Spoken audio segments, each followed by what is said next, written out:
দশকরুদ সিংহাসনে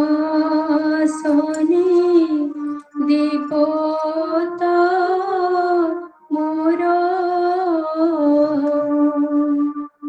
পুরিব মন বাসনা সেবিপয়র বসরুদ সিংহাসনে দেবতা মোর পুরিব মন বাসনা সেবিপয়র হেরি সে রূপ মোহন হেরি সে রূপ মোহন সার্থক হেউ নয়ন জ্ঞান অঞ্জন ঘেন করুণা কর অসরুদ সিংহাসনে দেবতা মোর পুরিব মন বাসনা সেবিপয়র মায়া মোহিয়া মাঘোর মায়া মোহিয়া মাঘোর অপসরু জীবনর জ্যোতিরূপ ফুটে উঠো মাগুছি বর বসরুদ সিংহাসনে দেবতা মোর পুরিব মন বাসনা সেবিপয়র বিন্দুয়ে করুণা বারি বিন্দুয়ে করুণা বারি কণ্ঠে দিও কৃপা করি পিপাসিত পরাণর তৃষা নিবার পিপাসিত পরাণর তৃষা নিবার বসরুদ সিংহাসনে দেবতা মোর পুরিব মন বাসনা সেবিপয়র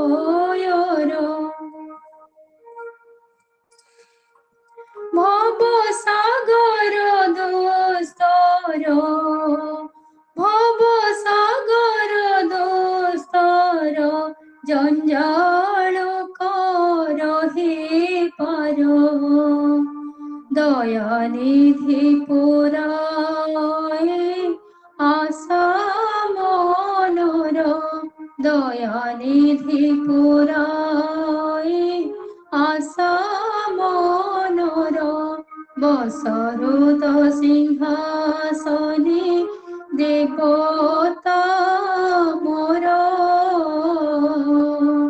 পুরিব মন বাসনা সেবিপয়র পুরিব মন বাসনা সেবিপয়র। জয় গুরু। ॐ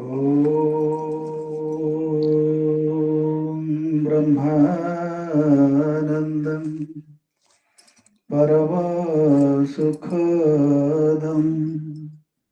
केवलं ज्ञानमूर्तिं द्वन्द्वातीतं गगनसदृशं तत्त्वमस्यादिलक्ष्यम् एकं नित्यं विमलमचलं सर्वधि साक्षिभूतं भावातीतं त्रिगुणरहितं सद्गुरुं तं नमामि। ॐ चैतन्यं शाश्वतं शान्तं व्यमातीतं निरञ्जनं बिन्दुनादकलातीतं तस्मै श्रीगुरवे नमः। गुरुब्रह्मा गुरुविष्णु गुरुदेव महेश्वरः गुरुरेव परं ब्रह्म तस्मै श्रीगुरवे नमः। अज्ञानतिमिरान्धस्य ज्ञानाञ्जनशलाकया चक्षुरुन्मिलितं येन तस्मै श्रीगुरवे नमः। ज्ञानशक्तिसमारूढं तत्त्वमाला विभूषितं भुक्तिमुक्तिप्रदातारं तस्मै श्रीगुरवे नमः। सर्वश्रुतिशिरोरत्न विराजितपदाम्बुजं वेदान्तं भुजसूर्याय तस्मै श्रीगुरवे नमः। अनेकजन्मसम्प्राप्त कर्मबन्धविदाहिने आत्मज्ञानप्रदानेन तस्मै श्रीगुरवे नमः। संसारवृक्षमारूढा पतन्ति नरकार्णवे येन धृतं मिदं विश्वं तस्मै श्रीगुरवे नमः। आब्रह्मस्तन्नपर्यन्तं परमात्मा स्वरूपकं स्थावरं जङ्गमं चैव प्रणमामि जगन्मयं। वन्देऽहं सच्चिदानन्दं भेदातीतं जगद्गुरुं नित्यं पूर्णं निराकारं निर्गुणं स्वात्मसंस्थितं। न गुरुरधिकं तत्त्वं न गुरुरधिकं तपः तत्त्वज्ञानात् परं नास्ति तस्मै श्रीगुरवे नमः। गुरुरादिरनादिश्च गुरुः परमदैवतं गुरुः परतरं नास्ति तस्मै श्रीगुरवे नमः। मन्नाथो श्रीजगन्नाथो मद्गुरुः श्रीजगद्गुरुः मदात्मा सर्वभूतात्मा तस्मै श्रीगुरवे नमः। नित्यं शुद्धं निराभासं निराकारं निरञ्जनं नित्यबोधं चिदानन्दं गुरुब्रह्म नमाम्यहम्। भवपाशविनाशाय ज्ञानदृष्टिप्रदर्शिने नमः सद्गुरवे तुभ्यं भुक्तिमुक्तिप्रदायिने। नराकार परं ब्रह्म रूपाय ज्ञानहारिणे आत्मज्ञानप्रदानेन तस्मै श्रीगुरवे नमः।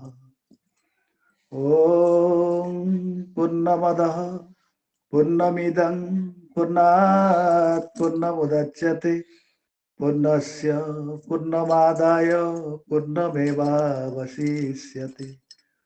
ॐ शान्तिः शान्तिः शान्तिः। हरि ओम तत्सत्।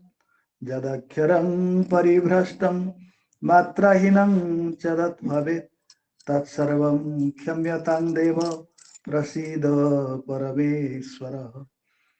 ध्यानमूलं गुरुमूर्तिः पूजामूलं गुरुः पदं मन्त्रमूलं गुरुर्वाक्यं मोक्षमूलं गुरुः कृपा। त्वमेव माता च पिता त्वमेव त्वमेव बन्धुश्च सखा त्वमेव त्वमेव विद्या द्रविणं त्वमेव त्वमेव सर्वं मम देव देव। जय।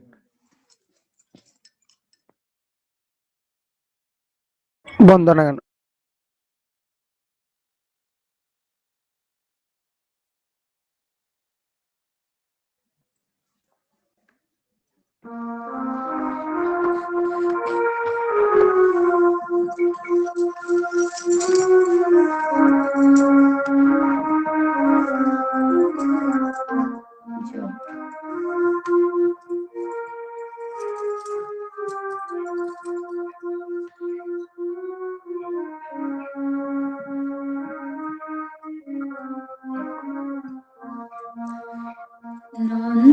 নন্দন বন পারিজাত তুমি বন্দন মোর ঘেন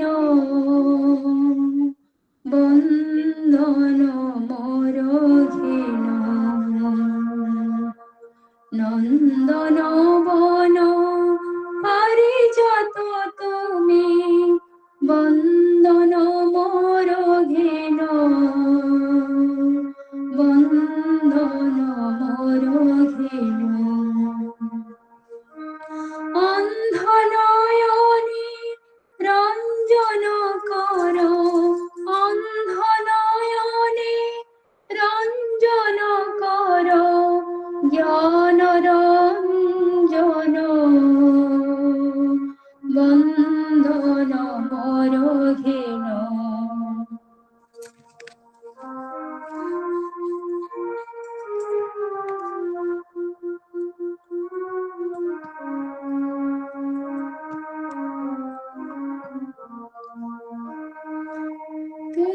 তুমি সুরধ্বনি ধর ধুয়া মোহ মায়া ঘোর কণ্ঠর তব মা ভয় শুনই ব্যথিত জন নিখিল নয়ন আবহন করে তব শুভ আগমন বন্দন মোর ঘেন স্বপ্নর তুমি সত্য সৃষ্টির তুমি তত্ত্ব স্বপ্নর তুমি সত্য সৃষ্টির তুমি তত্ত্ব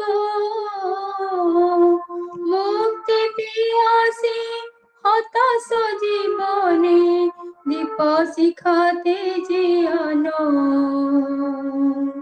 বিশ্ব জনতা অভয় ভয় বিশ্ব জনতা অভয় ভয় করি জয় গুরু গান বন্দন মোর ঘেন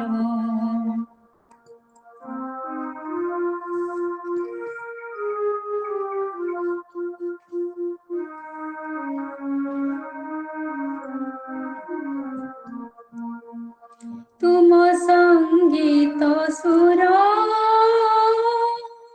মঙ্গলময় চির মূর্ছন তার চরাচর ছুঁই কল্যাণ করি দান তাপিত পীড়িত দলিত জীবনে তাপিত পীড়িত দলিত জীবনে শান্তির আলিপন বন্দন মোর ঘেন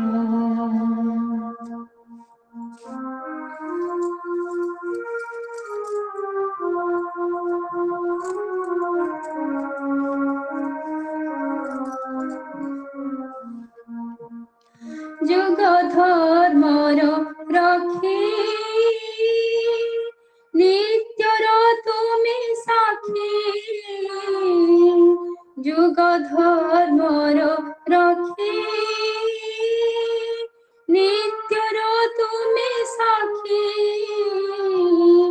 অমর বাণী রে অমিয়র ধর অমিয় বাণী রে অমিয়র ধর বরস জগ জীবন নিঠুর ন হুয়া শরণাগত রে চরণ দিও শরণ বন্দন মোর ঘেন নন্দন বন পারিজাত তুমি বন্দন মোর ঘেন বন্দন মোর ঘেন অন্ধনয়নে রঞ্জন কর জ্ঞান রঞ্জন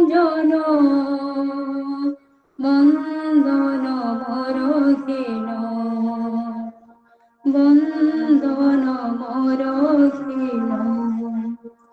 জয় গুরু। ଜୟଗୁରୁ। ଶ୍ରୀ ଶ୍ରୀ ଠାକୁରଙ୍କର ଉପଦେଶ, ନିଗମ ଉପଦେଶ, ବୈରାଗ୍ୟର ଦୀପ୍ତି। ଯେଉଁମାନେ ସଦା ଜାଗ୍ରତ, ସଦା ଚେତନ, ସେମାନଙ୍କର ତ ପଥରେ କୌଣସି ଭୟ ନାହିଁ। ଯେଉଁମାନେ ସଦା ଜାଗ୍ରତ, ସଦା ଚେତନ, ସେମାନଙ୍କର ତ ପଥରେ କୌଣସି ଭୟ ନାହିଁ। ସେମାନଙ୍କ ନିକଟରେ ସତ୍ୟର ପ୍ରତି ପଦକ୍ଷେପ ସୁସ୍ପଷ୍ଟ। ସାଧକମାନଙ୍କ ଜୀବନରେ ଅନ୍ଧକାର ନାହିଁ। ସେମାନଙ୍କ ଜୀବନରେ ବୈରାଗ୍ୟର ଯେଉଁ ତୀବ୍ର ଅଗ୍ନି ପ୍ରଜ୍ୱଳିତ, ତାହାର ଦୀପ୍ତିରେ ହିଁ ଗନ୍ତବ୍ୟ ପଥ ଆଲୋକମଣ୍ଡିତ ହୋଇ ଫୁଟି ଉଠେ। ପଥ ଦୁର୍ଗମ ସତ୍ୟ, କିନ୍ତୁ ସତ୍ୟଲାଭେଚ୍ଛୁ ସାଧକମାନେ ହିଁ ସେ ପଥର ଏକମାତ୍ର ଯାତ୍ରୀ ହୋଇପାରନ୍ତି। ପଥଟା ଦୁର୍ଗମ ସତ୍ୟ, କିନ୍ତୁ ସତ୍ୟଲାଭେଚ୍ଛୁ ସାଧକମାନେ ହିଁ ସେ ପଥର ଏକମାତ୍ର ଯାତ୍ରୀ ହୋଇପାରନ୍ତି। ଠାକୁରଙ୍କ କାର୍ଯ୍ୟ କରିବାକୁ ଗଲାବେଳେ ବହୁ ପ୍ରକାର ବାଧା ବିପଦର ସମ୍ମୁଖୀନ ହେବାକୁ ପଡ଼େ ସତ୍ୟ, କିନ୍ତୁ ଯେଉଁମାନେ ବାଧାକୁ ଭୟ କରିକି ରହିଯାଆନ୍ତି, ବାଧାକୁ ଭୟ କରି ଯାଆନ୍ତି, ସେଠି ଠାକୁରଙ୍କ କାର୍ଯ୍ୟଟା ହେଇପାରିବନି। ଆମେ ଠାକୁରଙ୍କ କାର୍ଯ୍ୟଟା କରୁଛେ, ବିଭିନ୍ନ ପ୍ରକାର ଦୈବୀ ଦୁର୍ବିପାକ ଆସିବ, ସେଟା ସତ୍ୟ, କିନ୍ତୁ ଦୈବୀ ଦୁର୍ବିପାକଟା ଆସୁଛି ମୁଁ କେମିତି କରିବି, ଏ ଧାରଣାଟା ଯଦି ରହିଲା, ଆମ ଲକ୍ଷ୍ୟଟା ରହିଲା ଦୈବୀ ଦୁର୍ବିପାକରେ, ଠାକୁରଙ୍କ ପାଖରେ ରହିଲାନି। ମୁଁ ଠାକୁରଙ୍କ କାର୍ଯ୍ୟଟା କରିବି, ଠାକୁରଙ୍କ ସେବାଟା କରିବି, ଯେମିତି ବି ହଉ କରିବି, ଏଇ ଯୋଉ ଲକ୍ଷ୍ୟଟା ରହିଲେ ସେତେବେଳେ ବାଧାଟା ଆଉ ବାଧା ହେଇ ରହିବନି। ଠାକୁରଙ୍କ କାର୍ଯ୍ୟଟା ସୋମୋଟ ଭାବରେ ହେଇଯିବ, କାରଣ ଲକ୍ଷ୍ୟଟା ସେଥିରେ ଠାକୁରଙ୍କର କାର୍ଯ୍ୟ। ସେ କଥାଟା ସେ କହୁଛନ୍ତି, ପଥଟା ଦୁର୍ଗମ ସତ୍ୟ, କିନ୍ତୁ ସତ୍ୟଲାଭେଚ୍ଛୁ ସାଧକମାନେ ହିଁ ସେ ପଥର ଏକମାତ୍ର ଯାତ୍ରୀ ହୋଇପାରନ୍ତି। ତୁମେମାନେ ସତ୍ୟଲାଭ କରିବ ବୋଲି ସବୁ ବିସର୍ଜନ କରି ଆସିଅଛ। ମନର ସେହି ସୁଦୃଢ଼ ସଂକଳ୍ପରୁ ଯେପରି ତୁମେମାନେ କେବେ ହେଲେ ବିଚ୍ୟୁତ ନ ହୁଅ। ନିଜେ ପକାଇ ଦେଇଥିବା ଛେପକୁ ପୁଣି ଢୋକ ନାହିଁ। ଜୀବନର ଲକ୍ଷ୍ୟ ପ୍ରତି ନିଷ୍କମ୍ପ ପ୍ରଦୀପବତ୍ ଜୀବନର ଶେଷ ମୁହୂର୍ତ୍ତ ପର୍ଯ୍ୟନ୍ତ ଯେପରି ଉଜ୍ଜ୍ୱଳ ରହେ, ସେଥିପ୍ରତି ଦୃଷ୍ଟି ଦିଅ। ଜୀବନର ଲକ୍ଷ୍ୟ ଯେପରି ନିଷ୍କମ୍ପ ପ୍ରଦୀପବତ୍ ଜୀବନର ଶେଷ ମୁହୂର୍ତ୍ତ ପର୍ଯ୍ୟନ୍ତ ଉଜ୍ଜ୍ୱଳ ରହେ, ସେଥିପ୍ରତି ଦୃଷ୍ଟି ଦିଅ। ଜୟ। ପ୍ରାର୍ଥନା ଗାନ। ପ୍ରାର୍ଥନା ଗାନ।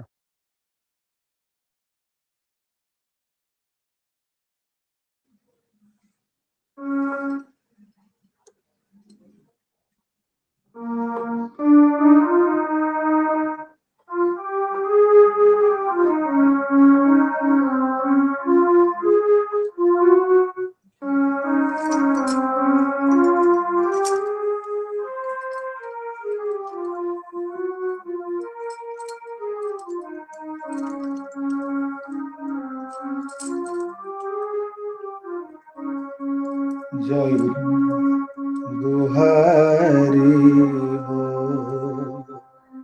শোন ঠাকুর গুহারি হো শোন ঠাকুর জড়াউছি যোড়ি মো কর জড়াউছি যোড়ি মো কর গুহারি মো শোন ঠাকুর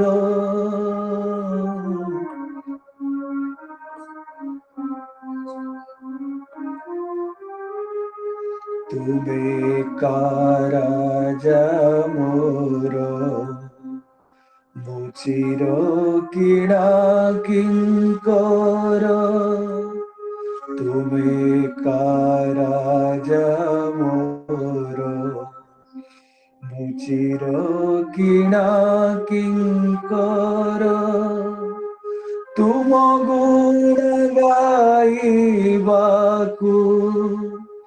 তুম গুণ গাইবাকু কণ্ঠরে মোদিয় সুর গুহারি মো শোন ঠাকুর গুহারি মো শোন ঠাকুর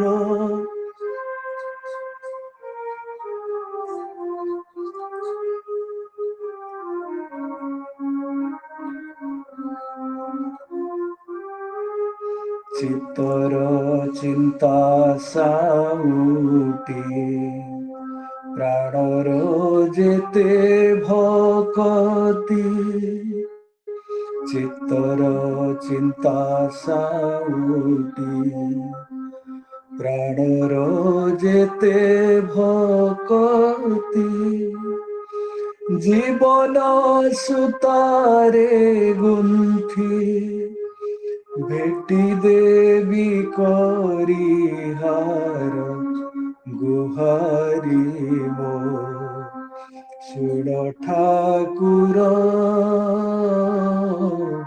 ଗୁହାରି ମୋ ଶୁଣ ଠାକୁର।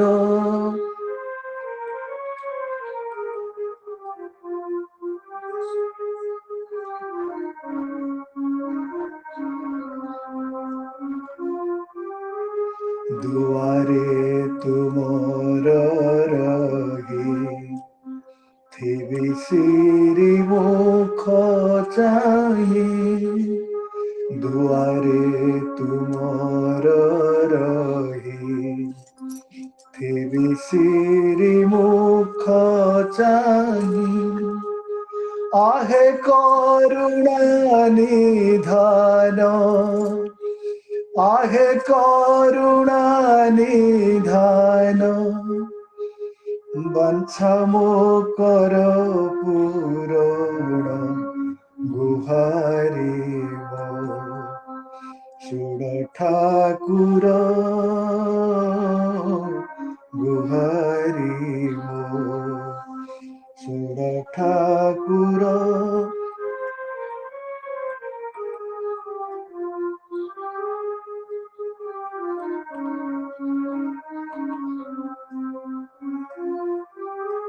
नौकरी हेउ मोर तुम पद सेविबार नौकरी हेउ मोर तुम पद सेविबार एतिकी केवल भिक्षा एतिकी केवल भिक्षा निरत गुरु दासर निरत गुरु दासर गुहारी मो शुण ठाकुर जड़ाऊँची जोड़ी मो कर जड़ाऊँची जोड़ी मो कर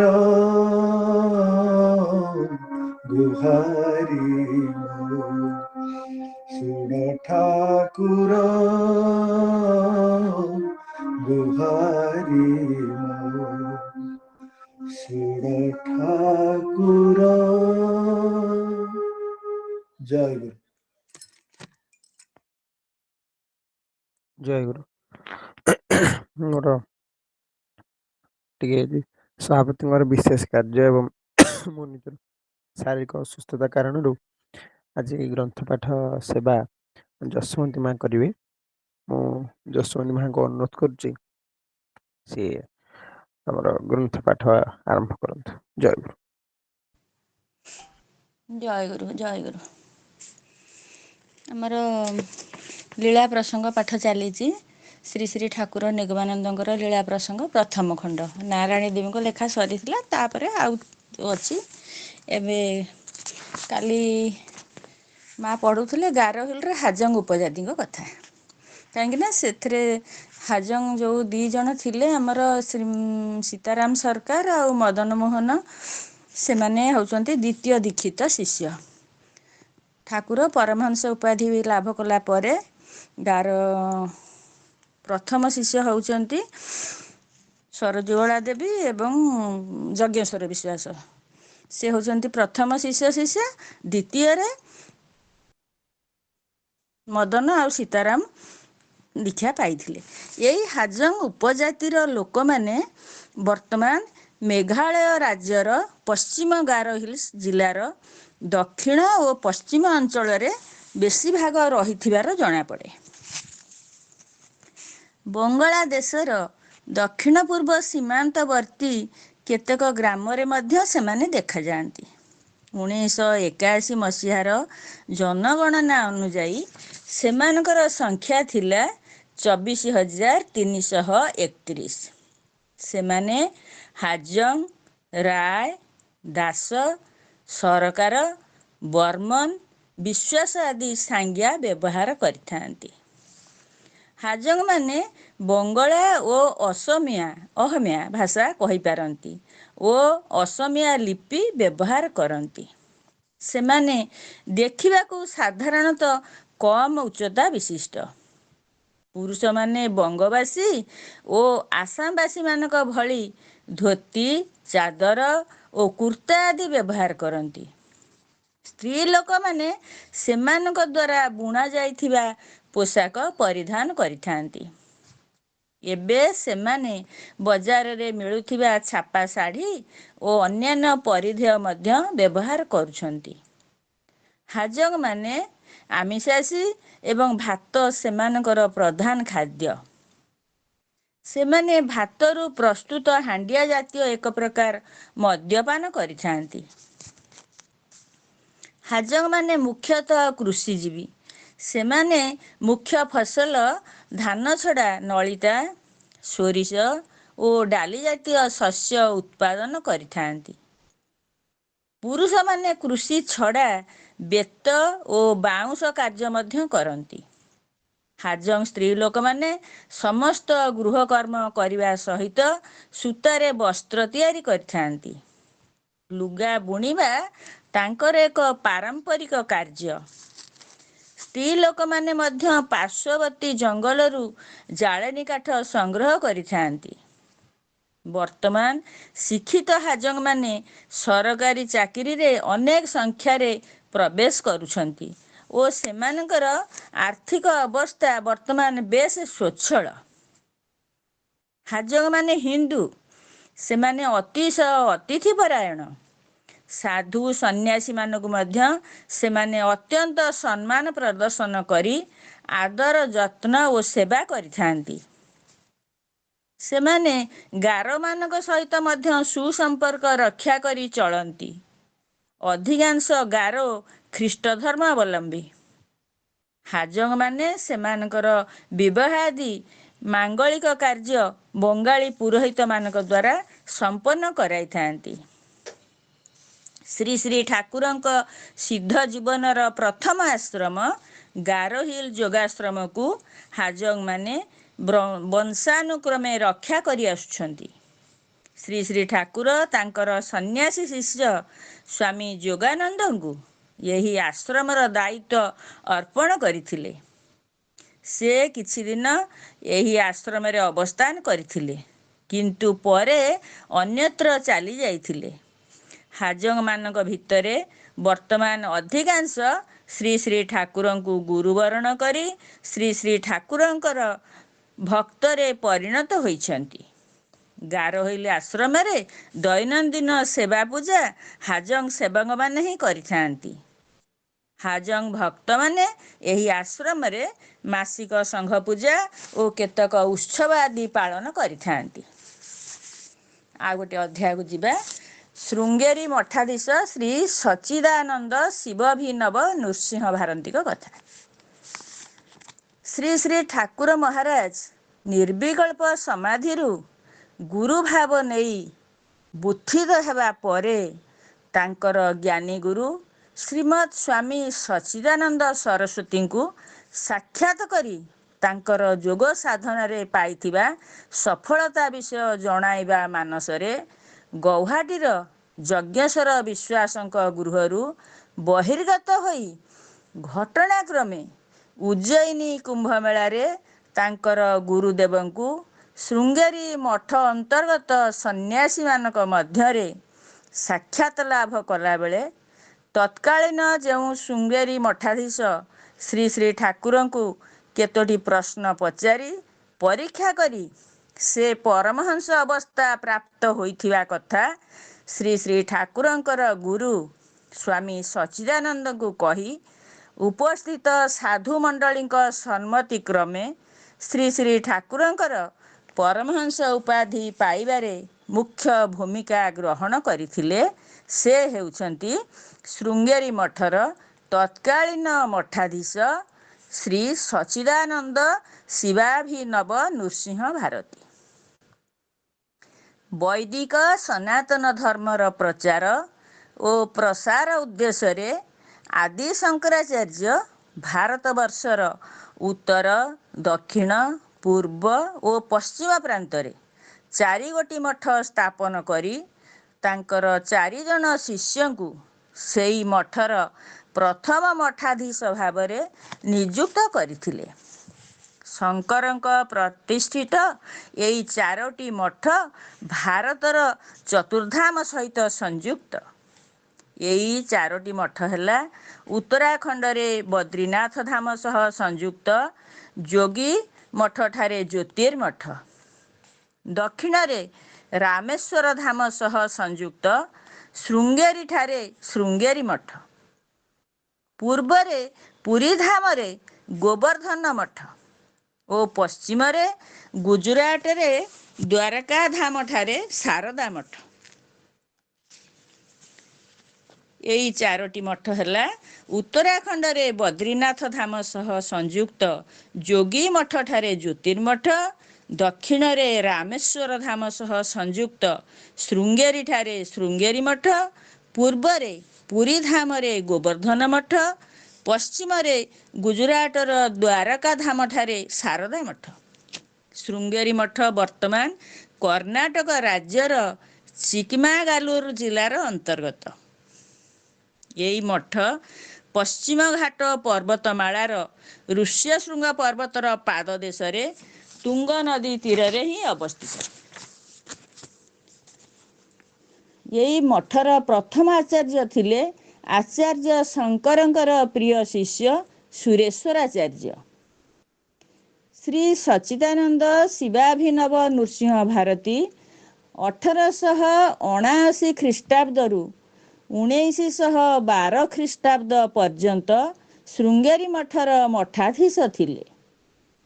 ଶୃଙ୍ଗେରୀ ମଠର ଆଚାର୍ଯ୍ୟ ପରମ୍ପରାରେ ସେ ଥିଲେ 33ତମ ଆଚାର୍ଯ୍ୟ। ଶ୍ରୀ ସଚ୍ଚିଦାନନ୍ଦ ଶିବାଭିନବ ନୃସିଂହ ଭାରତୀଙ୍କ ପୂର୍ବରୁ ଶ୍ରୀ ନରସିଂହ ଭାରତୀ ଶୃଙ୍ଗେରୀ ମଠର 32ତମ ଆଚାର୍ଯ୍ୟ ଭାବରେ ଊନବିଂଶ ଶତାବ୍ଦୀର ସୁଦୀର୍ଘ ସମୟ 1817 ଖ୍ରୀଷ୍ଟାବ୍ଦରୁ 1879 ଖ୍ରୀଷ୍ଟାବ୍ଦ ପର୍ଯ୍ୟନ୍ତ ରହିଥିଲେ। ଦିନେ ଧ୍ୟାନ କରୁଥିବା ସମୟରେ ସେ ତାଙ୍କ ଅନ୍ତରରେ ଏକ ଶବ୍ଦ ଶୁଣିବାକୁ ପାଇଲେ, ଅନ୍ୟ ପାଇଁ ସୁଯୋଗ ଛାଡ଼। ଦିନେ ଧ୍ୟାନ କରୁଥିବା ସମୟରେ ସେ ତାଙ୍କ ଅନ୍ତରରେ ଏକ ଶବ୍ଦ ଶୁଣିବାକୁ ପାଇଲେ। କିଏ? 32ତମ ଆଚାର୍ଯ୍ୟ ଯିଏ ଥିଲେ। ଅନ୍ୟ ପାଇଁ ସୁଯୋଗ ଛାଡ଼। ଏହାର ଅର୍ଥ କଲେ ଯେ ତାଙ୍କର ଦେହ ରକ୍ଷାର ସମୟ ନିକଟବର୍ତ୍ତୀ ଏବଂ ତାଙ୍କୁ ତାଙ୍କର ଉତ୍ତରାଧିକାରୀ ବାଛି ତାଙ୍କୁ ଶିକ୍ଷା ଦେଇ ଉପଯୁକ୍ତ ଭାବରେ ଗଠନ କରିବାକୁ ହେବ। ସେ ମଠର ଶିଷ୍ୟ ଭକ୍ତମାନଙ୍କ ମଧ୍ୟରେ ତାଙ୍କର ଉତ୍ତରାଧିକାରୀ ସନ୍ଧାନରେ ରହିଲେ। କ୍ରମେ ସେ ଅନେକ ବାଳକ ଓ କିଶୋରମାନଙ୍କର ଜାତକ ସଂଗ୍ରହ କରି ଯାଞ୍ଚ କରି ପ୍ରାୟ 8 ବର୍ଷ ପରେ ଏକ ବାଳକର ଜାତକ ଦେଖି ତାଙ୍କୁ ଉପଯୁକ୍ତ ମନେକରି ଗଭୀର ଆତ୍ମସନ୍ତୋଷ ଲାଭ କଲେ ଏବଂ ତାଙ୍କୁ ହିଁ ତାଙ୍କର ଉତ୍ତରାଧିକାରୀ ମନୋନୀତ କଲେ। ଏହି ବାଳକର ନାମ ଥିଲା ଶିବସ୍ୱାମୀ। ସେ ମହୀଶୂର ରାଜାଙ୍କ ସଭା ପଣ୍ଡିତ କୁନିଗଲ ରାମ ଶାସ୍ତ୍ରୀଙ୍କର ପୁତ୍ର। ତାଙ୍କୁ ସେତେବେଳେ 9 ବର୍ଷ ବୟସ ହୋଇଥିଲା। ବାଳକ ଶିବସ୍ୱାମୀ ବାଲ୍ୟକାଳରୁ ତାଙ୍କର ଜ୍ୟେଷ୍ଠ ଭ୍ରାତା ଲକ୍ଷ୍ମୀ ନରସିଂହ ଶାସ୍ତ୍ରୀଙ୍କ ପାଖରେ ରହି ବିଦ୍ୟା ଅଧ୍ୟୟନ କରୁଥିଲେ। ଜ୍ୟେଷ୍ଠ ଭ୍ରାତା ଶିବସ୍ୱାମୀଙ୍କୁ ନୀତିମୟ ଶୃଙ୍ଖଳିତ ଜୀବନଯାପନରେ ଅଭ୍ୟସ୍ତ କରାଇଥିଲେ। ଜ୍ୟେଷ୍ଠ ଭ୍ରାତା ଶିବସ୍ୱାମୀଙ୍କୁ ନୀତିମୟ ଶୃଙ୍ଖଳିତ ଜୀବନଯାପନରେ ଅଭ୍ୟସ୍ତ କରାଇଥିଲେ। ଥରେ ଲକ୍ଷ୍ମୀ ନରସିଂହ ଶାସ୍ତ୍ରୀ କନିଷ୍ଠ ଭ୍ରାତା ଶିବସ୍ୱାମୀଙ୍କ ସହିତ ଶୃଙ୍ଗେରୀ ମଠ ଦର୍ଶନ କରି ଆଚାର୍ଯ୍ୟ ନରସିଂହ ଭାରତୀଙ୍କୁ ସମ୍ମାନ ଜଣାଇବା ଉଦ୍ଦେଶ୍ୟରେ ସାକ୍ଷାତ କଲେ। ବାଳକ ଶିବସ୍ୱାମୀଙ୍କୁ ଦେଖି ପ୍ରସନ୍ନ ଚିତ୍ତରେ ଆଚାର୍ଯ୍ୟ ନରସିଂହ ଭାରତୀ ତାଙ୍କୁ ଡାକି ପାଖରେ ବସାଇଲେ ଓ ପଚାରିଲେ, ତୁମେ ଜୀବନରେ କ'ଣ କରିବାକୁ ଚାହଁ? ବାଳକ ଶିବସ୍ୱାମୀ କିଛି ଉତ୍ତର ନ ଦେଇ ଗୋଟିଏ ସଂସ୍କୃତ ଶ୍ଳୋକ ଆବୃତ୍ତି କଲେ। ଏହି ସଂସ୍କୃତ ଶ୍ଳୋକଟି ଶିବ ସ୍ତୋତ୍ରର ଏକ ଅଂଶ ଥିଲା। ଏହି ଶ୍ଳୋକଟିର ମର୍ମ ହେଲା, ନର ରୂପରେ ଗୁରୁ ହିଁ ସ୍ୱୟଂ ଭଗବାନ, ଗୁରୁ ନରାକାର ପରଂ ବ୍ରହ୍ମ। ଏଇ ଶିବ ସ୍ତୋତ୍ରର ଯେଉଁ ଅଂଶ ଶ୍ଳୋକଟି ପାଠ କଲେ ତାର ମର୍ମ ହେଲା, ନର ରୂପରେ ଗୁରୁ ହିଁ ସ୍ୱୟଂ ଭଗବାନ, ଗୁରୁ ନରାକାର ପରଂ ବ୍ରହ୍ମ। ତତ୍ପରେ ବାଳକ ଶିବସ୍ୱାମୀ କହିଥିଲେ, ମୋ ଗୁରୁଙ୍କ ପାଖରେ ମୋର ଅଚଳା ଭକ୍ତି ରହୁ, ଏହା ମୁଁ ଚାହେଁ। ଆଚାର୍ଯ୍ୟ ନରସିଂହ ଭାରତୀ ତାଙ୍କର ଏଇ କଥା ଶୁଣି ଅତ୍ୟନ୍ତ ପ୍ରୀତ ହୋଇଥିଲେ। ସେ ଜଣେ ଉପଯୁକ୍ତ ଉତ୍ତରାଧିକାରୀ ପାଇବା ନିମିତ୍ତ ବାରମ୍ବାର ଭଗବାନଙ୍କ ନିକଟରେ ପ୍ରାର୍ଥନା କରୁଥିଲେ ଏବଂ ସେଦିନ ସେ ତାଙ୍କର ପ୍ରାର୍ଥନା ପୂରଣ ହୋଇଛି ବୋଲି ମନେ କଲେ। ବାଳକ ଶିବସ୍ୱାମୀଙ୍କ ଜାତକ ଦେଖିସାରି ସେ ତାଙ୍କୁ ତାଙ୍କର ଉତ୍ତରାଧିକାରୀ ଭାବରେ ମନୋନୀତ କଲେ। ଗୋଟିଏ ଶୁଭ ଦିନ ଦେଖି ବାଳକ ଶିବସ୍ୱାମୀଙ୍କୁ ଆଚାର୍ଯ୍ୟ ନରସିଂହ ଭାରତୀ ସନ୍ନ୍ୟାସ ପ୍ରଦାନ କଲେ।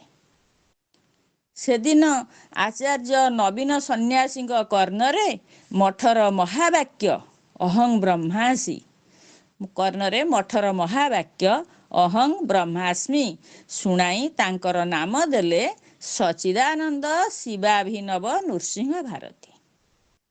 ସନ୍ନ୍ୟାସ ଗ୍ରହଣ ଦିନ ରାତିରେ ସମସ୍ତ ପୂଜାଦି ଓ ଆନୁଷ୍ଠାନିକ କୃତ୍ୟ ସମାପନାନ୍ତି ଗୁରୁ ନବୀନ ସନ୍ନ୍ୟାସୀ ଶିଷ୍ୟଙ୍କୁ ଲଘୁ ଆହାର କରାଇ ପାଖରେ ମୃଗଛାଲ ଉପରେ ଶୟନ କରାଇଲେ। ଶିଷ୍ୟ ନିଦ୍ରିତାବସ୍ଥାରେ ସର୍ବହଂ ସର୍ବହଂ ଅର୍ଥାତ୍ ମୁଁ ସବୁ ଅସ୍ପଷ୍ଟ ସ୍ୱରରେ ଉଚ୍ଚାରଣ କରୁଥିବାର ଗୁରୁ ଆଚାର୍ଯ୍ୟ ନରସିଂହ ଭାରତୀ ଶୁଣିଲେ ଏବଂ ଅତିଶୟ ପ୍ରୀତ ହୋଇଥିଲେ। ଆଚାର୍ଯ୍ୟ ନରସିଂହ ଭାରତୀ ବୈଦିକ ସନାତନ ଧର୍ମ ବିଷୟରେ ଆବଶ୍ୟକୀୟ ଶିକ୍ଷା ପ୍ରଦାନ କରି ଶିଷ୍ୟକୁ ବୈଦିକ ଧର୍ମ ପ୍ରଚାର ନିମିତ୍ତ ଉପଯୁକ୍ତ କରାଇଲେ। ସେ ତାଙ୍କୁ ମଧ୍ୟ ଶୃଙ୍ଗେରୀ ମଠର ଲକ୍ଷ୍ୟ ଓ ଉଦ୍ଦେଶ୍ୟ, ପରମ୍ପରା, ବିଧି ବ୍ୟବସ୍ଥା ଓ ପରିଚାଳନା ସମ୍ପର୍କରେ କ୍ରମଶଃ ଅବହିତ କରାଇଲେ। ଏହି ମଠ ଅଧୀନରେ ଥିବା ବିସ୍ତୀର୍ଣ୍ଣ ଇଲାକାରେ ପରିଭ୍ରମଣ କରି କିପରି ଲୋକମାନଙ୍କୁ ଶାସ୍ତ୍ର ନିର୍ଦ୍ଦିଷ୍ଟ ବୈଦିକ ଧର୍ମ ଶିକ୍ଷା ଦେବେ ଏବଂ ଉପଯୁକ୍ତ ଅଧିକାରୀଙ୍କୁ ଉଚ୍ଚତର ଉପନିଷଦୀୟ ବିଦ୍ୟା ପ୍ରଦାନ କରିବେ, ସେ ସମ୍ପର୍କରେ ତାଙ୍କୁ ମଧ୍ୟ ସଚେତନ କରାଇଥିଲେ। ମଠାଧୀଶ ଆଚାର୍ଯ୍ୟ ନରସିଂହ ଭାରତୀଙ୍କର 1879 ଖ୍ରୀଷ୍ଟାବ୍ଦରେ 82 ବର୍ଷ ବୟସରେ ମହାପ୍ରୟାଣ ଘଟିଲା। ନବୀନ ସନ୍ନ୍ୟାସୀ ସ୍ୱାମୀ ଶ୍ରୀ ସଚ୍ଚିଦାନନ୍ଦ ଶିବାଭିନବ ନୃସିଂହ ଭାରତୀ ଶୃଙ୍ଗେରୀ ମଠର ନୂତନ ଆଚାର୍ଯ୍ୟ ତଥା ମଠାଧୀଶ ଭାବରେ ପାରମ୍ପରିକ ରୀତିରେ ଅଧିଷ୍ଠିତ ହେଲେ। ସେ ନିଜର ଗୁରୁଙ୍କର ଅଭାବ ଗଭୀର ଭାବରେ ଅନୁଭବ କଲେ। ସେ 6 ବର୍ଷ ପର୍ଯ୍ୟନ୍ତ ଶୃଙ୍ଗେରୀ ମଠରେ ନିରବିଚ୍ଛିନ୍ନ ଭାବରେ ଅବସ୍ଥାନ କରି ନିଜର ସମସ୍ତ ଦାୟିତ୍ୱ ନିଷ୍ଠାର ସହିତ ତୁଲାଇବା ସହ ପ୍ରତ୍ୟେହ ନିଜ ଗୁରୁଙ୍କର ସମାଧି ସ୍ଥଳକୁ ଯାଇ ସେଠାରେ ପୂଜା ଓ ପ୍ରାର୍ଥନା ଆଦି କରି ମନରେ ଶାନ୍ତି, ଆନନ୍ଦ ଓ ପ୍ରେରଣା ଲାଭ କରୁଥିଲେ।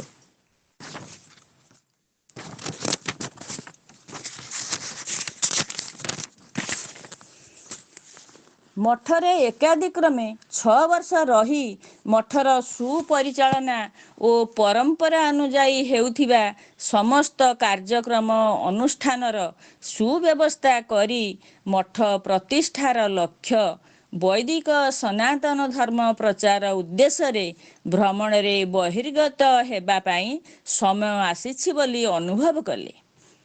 ତାଙ୍କର ଗୁରୁ ନରସିଂହ ଭାରତୀ ମଧ୍ୟ ଏ ଦିଗରେ ତାଙ୍କୁ ପୂର୍ବରୁ ଶିକ୍ଷା ଓ ଉପଦେଶ ପ୍ରଦାନ କରିଥିଲେ। ଏହି ସମୟରେ ଉତ୍ତର ଭାରତରୁ ଜଣେ ଧନାଢ଼୍ୟ ଜାଗିରଦାର ଶୃଙ୍ଗେରୀ ମଠର ଆଚାର୍ଯ୍ୟଙ୍କ ଦର୍ଶନ ଓ ତାଙ୍କୁ ସମ୍ମାନ ପ୍ରଦର୍ଶନ ମାନସରେ ଆସି ମଠରେ ପହଞ୍ଚିଲେ। ଏହି ଜାଗିରଦାର ମଠରେ ଥିବା ସ୍ୱର୍ଣ୍ଣ ଖଚିତ ବିଦ୍ୟାଶଙ୍କର ମନ୍ଦିର ପାଇଁ ସମସ୍ତ ଅର୍ଥ ପ୍ରଦାନ କରିଥିଲେ। ସେ ଆଚାର୍ଯ୍ୟଙ୍କୁ ଉତ୍ତର ଭାରତ ଭ୍ରମଣରେ ଯିବା ପାଇଁ ଅନୁରୋଧ ଜଣାଇଲେ ଏବଂ ତାଙ୍କ ସଙ୍ଗରେ ରହି ତାଙ୍କର ଅବସ୍ଥାନର ସମସ୍ତ ବ୍ୟବସ୍ଥାର ଦାୟିତ୍ୱ ଗ୍ରହଣ କରିବାକୁ ପ୍ରାର୍ଥୀ ହେଲେ। ଆଚାର୍ଯ୍ୟ ନୃସିଂହ ଭାରତୀ ତାଙ୍କ ସଙ୍ଗରେ ଉତ୍ତର ଭାରତ ଭ୍ରମଣରେ ବାହାରି ଉତ୍ତର ଭାରତର ବିଭିନ୍ନ ସ୍ଥାନ ପରିଭ୍ରମଣ କରି ସେଠାରେ ବୈଦିକ ଧର୍ମ ପ୍ରଚାର ପୂର୍ବକ 4 ବର୍ଷ ପରେ ମଠକୁ ଫେରି ଆସିଥିଲେ। ଏହା ପରେ ଜୟ ଗୁରୁ। ଜୟଗୁରୁ। ହଉ ତାହେଲେ ଟିକେ ଏଇଠି ସାରି ଦିଅନ୍ତୁ ମା ଏ ଭିତରେ ରଖିବା। ନିହାତି ସରିଗଲାଣି ମାନେ ପ୍ରସଙ୍ଗଟା ତାହେଲେ ରଖିବା। ଏହା ପରେ 2 ବର୍ଷ ସେ ମଠରେ ନିରବିଚ୍ଛିନ୍ନ ଭାବରେ ଅବସ୍ଥାନ କରି ଧର୍ମଶାସ୍ତ୍ର ଆଦି ଅଧ୍ୟୟନରେ ମନୋନିବେଶ କରିଥିଲେ ଏବଂ ମଠକୁ ବେଦ ବେଦାନ୍ତ ଶିକ୍ଷା ନିମିତ୍ତ ଆସୁଥିବା ଭକ୍ତମାନଙ୍କୁ ଭକ୍ତ ଶିଷ୍ୟମାନଙ୍କୁ ଶିକ୍ଷା ପ୍ରଦାନ କରିବାରେ ବ୍ରତୀ ହୋଇଥିଲେ। ଏହାପରେ ବେଦାନ୍ତ ଧର୍ମର ପ୍ରଚାର ନିମିତ୍ତ ଦକ୍ଷିଣ ଭାରତ ଭ୍ରମଣରେ ବହିର୍ଗତ ହେଲେ। ଜୟଗୁରୁ। ଏଇଠି ଥାଉ ତ ଅଛି ଅଧିକା। ଆଜ୍ଞା ଠିକ୍ ଅଛି ଏଇଠି ରଖିବା। ଆଜ୍ଞା ଜୟଗୁରୁ ଜୟଗୁରୁ। ଜୟ। ବର୍ତ୍ତମାନ ମୁଁ ଲୀଳା କଥା ପରିବେଷଣ ପାଇଁ ପ୍ରିୟମ୍ବଦା ମାଙ୍କୁ ଅନୁରୋଧ କରୁଛି।